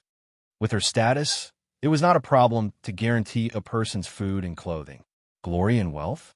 She casually threw him to the big ice cube, and he would become a qualified official in minutes. Then she would throw him to some corner and let him become rich. Wouldn't it be solved? Pang Huang did not want to waste any more words with her. If he was not careful, he would be discovered. It was very easy to make the person in front of him surrender. He just had to capture him and grind his spirit. He was not afraid of disobedience. Chu Qingyan also felt the other party's impatience. Estimating that it was about time, she placed her right hand on her waist, waiting for the other party to make the first move. Capture him, Pang Huang directly ordered. Chu Qingyan coldly snorted. Her right hand moved, and the silvery white software appeared in her hand. This was her real weapon. Pang Huang didn't expect her to still resist. He raised his sword and aimed it at her. Just as he was about to personally grab her, he suddenly heard the youth in front of him murmur with a hint of joy, "She's here." He looked at her in surprise, not because of her words, but because of her tone. It was an indescribable feeling, as if he had seen a light in the darkness, as well as a certainty. At this moment, Qing Feng whispered into his ear in a panic, "Master, someone is coming. We're about to be surrounded." At this time, Pang Huang turned around and looked at the people behind him. There were dozens of people, so many people, but they were only discovered at this time. It seemed that their martial arts were not weak. He turned his head and looked at the young man in front of him again. "You are Xiao Su's man?" "Guess." Although they had already arrived, but now was not the time to let down her guard. Chu Qingyan was on guard, but her tone was still incomparably relaxed.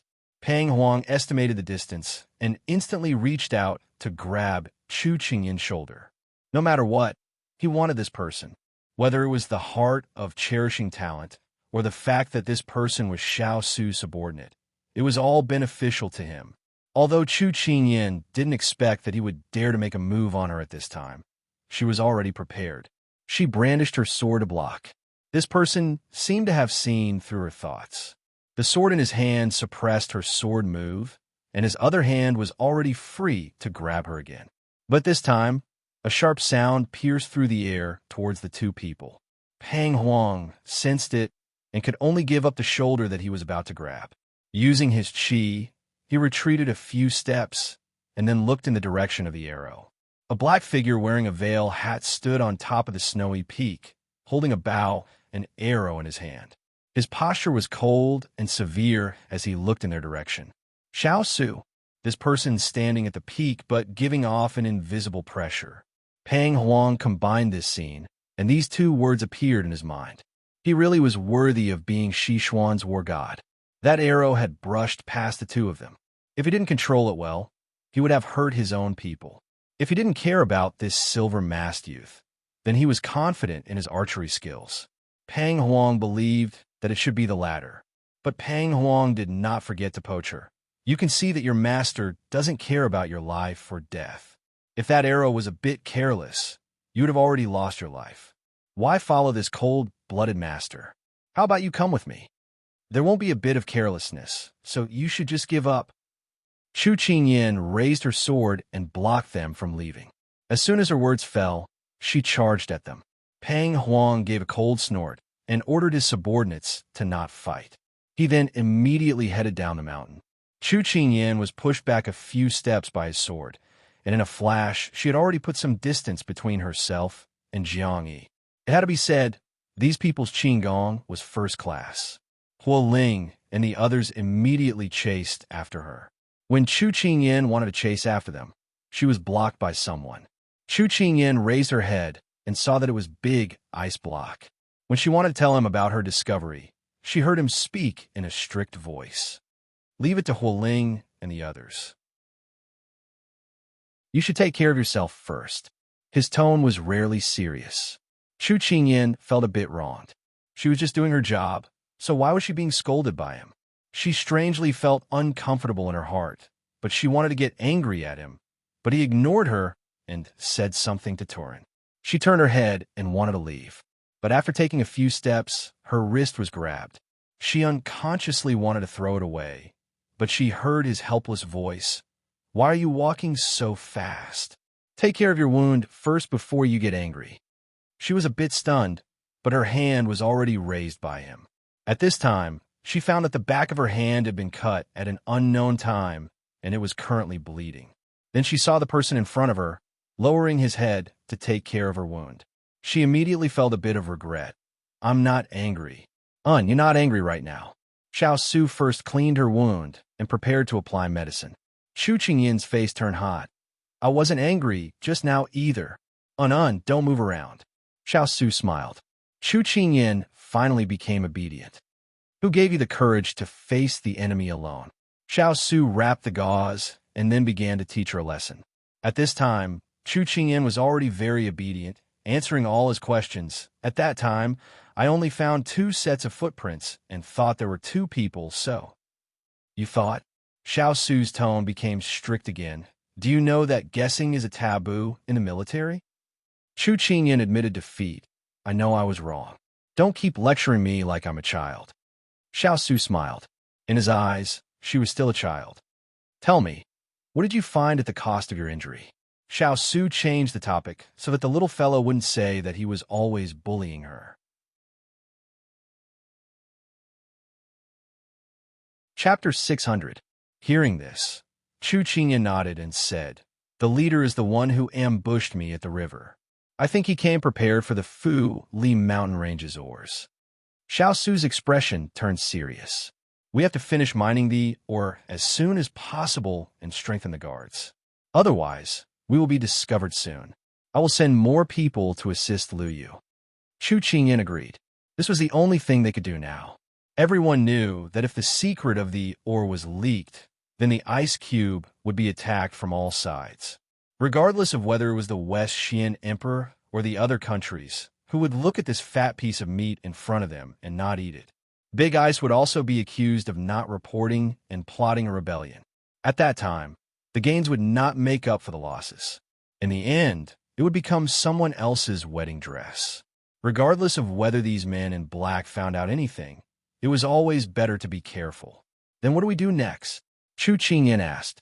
Xiao Su turned to look at the endless mountain range and slowly said, I think that if these people have done it once, there will be a second time. So we will stay here for 3 days. If those people attack again, it would be best if we can catch them all in one fell swoop. Okay. Night fell, and the temperature in the mountain range was very low.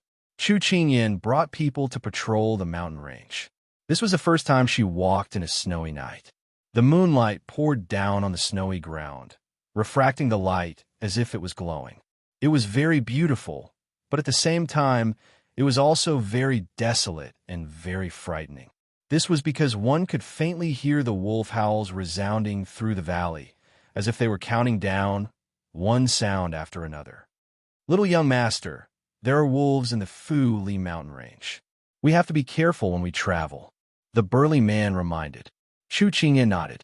Wolves might be solitary animals, but whenever they encountered danger, they would appear in packs. Hence, they had to be careful and avoid these ferocious animals. Master, Chu Qingyan was looking into the distance when she suddenly heard the greetings of the burly man and the others. She turned her head and saw the person walking towards her under the moonlight.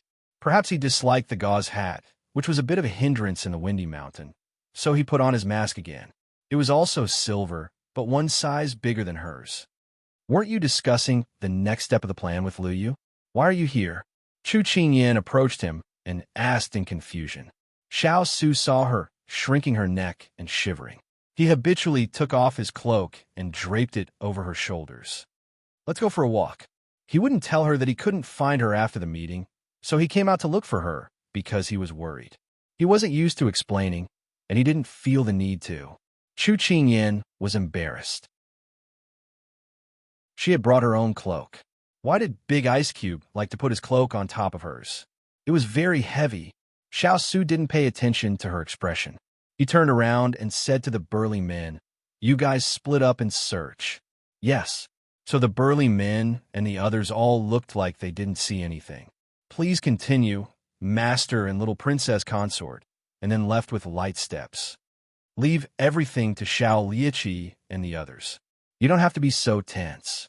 Xiao Su's gaze swept over the back of her injured hand, and then he said in a calm voice. Hearing this, Chu Qingyan paused. But if I don't do this, what can I help you share? She almost unconsciously blurted it out, but after she said it, she regretted it. She said it as if he was the center, and she didn't have her own opinions. But in the beginning, whether it was practicing martial arts, learning the art of war, or trying to figure out people's hearts, it was all because she wanted to be close to him and share all of his worries. But now, because Big Ice Cube's reputation was growing in Lian City, more and more people were coming to him. There were also more and more people with specialties. Looking back at herself, she didn't seem to be of much use anymore. As she thought about this, Chu Qingyan felt very lost. She also felt a little defeated and upset. There's no need to share. Xiao Lieqi and the others aren't freeloaders. You just have to stay by my side. That's enough, Xiao Su thought. But I'm not freeloading either. Chu Qingyan was a bit depressed. Was she really useless? She strongly denied it. Xiao Su revealed a rare smile. I know you're not freeloading. You like to eat sweet and sour dishes. Chu Qingyan's depression was blown away by his teasing. She couldn't help but roll her eyes at him in amusement. Xiao Su curled his lips and then suggested, Let's walk. She nodded. Soon, they arrived at a small lake at the bottom of the mountain range. The mountain was quiet and the wind was rustling. Chu Qingyan stepped on a withered leaf, and then another withered leaf. Her expression relaxed. She turned to look at the people behind her and raised her eyebrows with a smile. Big Ice Cube, it seems like we haven't been so relaxed in so many years. Hearing this, Xiao Su started to reflect on himself. It seemed that ever since he went to Lian City, he had been busy with government affairs, and the time he spent with the little one could be counted on his fingers. In the past, he had promised her to be happy, safe, and worry-free, but it seemed that he didn't give her such a stable life. But she never complained. "You want to go to Jiangnan?" Chu Qingyin's foot that was stepping on the leaf tilted, and she looked at the person behind her in surprise. "How did you know?" The person behind her just looked at her with his hands behind his back, and he didn't answer. But his eyes were full of smiles, and it was a kind of certainty. She touched her nose. "I want to go to Jiangnan, but the main point isn't to have fun. I heard that many heroes and scholars came from there, and I want to take a look. Also, I want to do business as a kind of experience. What do you think?" She didn't say that she wanted to earn money for him to use in the future. She felt that no matter what she said, it would hurt a man's face. So she directly said that she wanted to have fun and experience. Xiao Su stopped in his tracks, and his eyes looked deeply at the young girl standing in front of him, whose height was less than his chin. She couldn't understand the complex emotions in his eyes. Finally, she heard him say, "After leaving Fu Li Mountain Range this time, we'll go to Jiangnan." Chu Qingyin thought that she was hearing things, and when she came back to her senses, she was wild with joy. "Okay." Xiao Su looked at her cheerful appearance, and the snow-white light reflected into his eyes, bringing with it a dazzling brilliance. Since she wanted to do it, he would let her do it. Life was so short, and he would do his best to fulfill whatever she wanted. A man's face? What was that? Could it be Eden? Just as the two of them were talking and laughing by the lake, there was a sudden explosion, and the whole ground shook. After Chu Qingyin and Xiao Su steadied themselves, a hint of seriousness appeared on their faces. Let's go back," Xiao Su immediately said. Chu Qingyin didn't hesitate and immediately followed him. What exactly happened to cause such a big commotion? Chapter 601. The two of them gathered their internal energy, stepped on the mountain rocks, and quickly headed towards the place where the accident happened. Before they had gone far, they saw Turin and the others coming towards them. "Master, someone blew up our mountain range with explosives." Turin didn't dare to stay any longer and immediately reported. The group didn't stop walking and reported as they walked. "How's the damage?" Xiao Su asked with a gloomy face. There was an avalanche in the first mountain range. 4 or 5 patrolling brothers happened to pass by and were trapped. "I've already sent people to search for them." Those people were all his subordinates. Turin's tone was a little impatient. Xiao Su nodded. "What about the other mountains?" "No abnormalities have been found so far." As soon as Turin finished speaking, another explosion resounded through the sky. The whole ground shook, and the mountain range in front of them was also affected. Rocks rolled down. Xiao Su and the others nimbly avoided the falling snow and rocks. Chu Qingyin's face was a little pale. Did these people come up with this plan because they couldn't find the secret of the mountain range? They wanted to blow up the mountain range. Then they would be able to pry open the cocoon and see what was inside.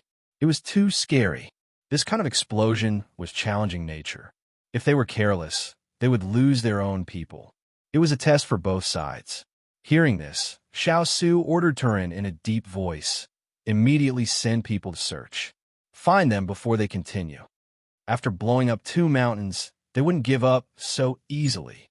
So, he had to stop them before they did. Yes, everyone's atmosphere suddenly became serious. "Big ice block, we can't go on like this." She also wanted to lead a team to search.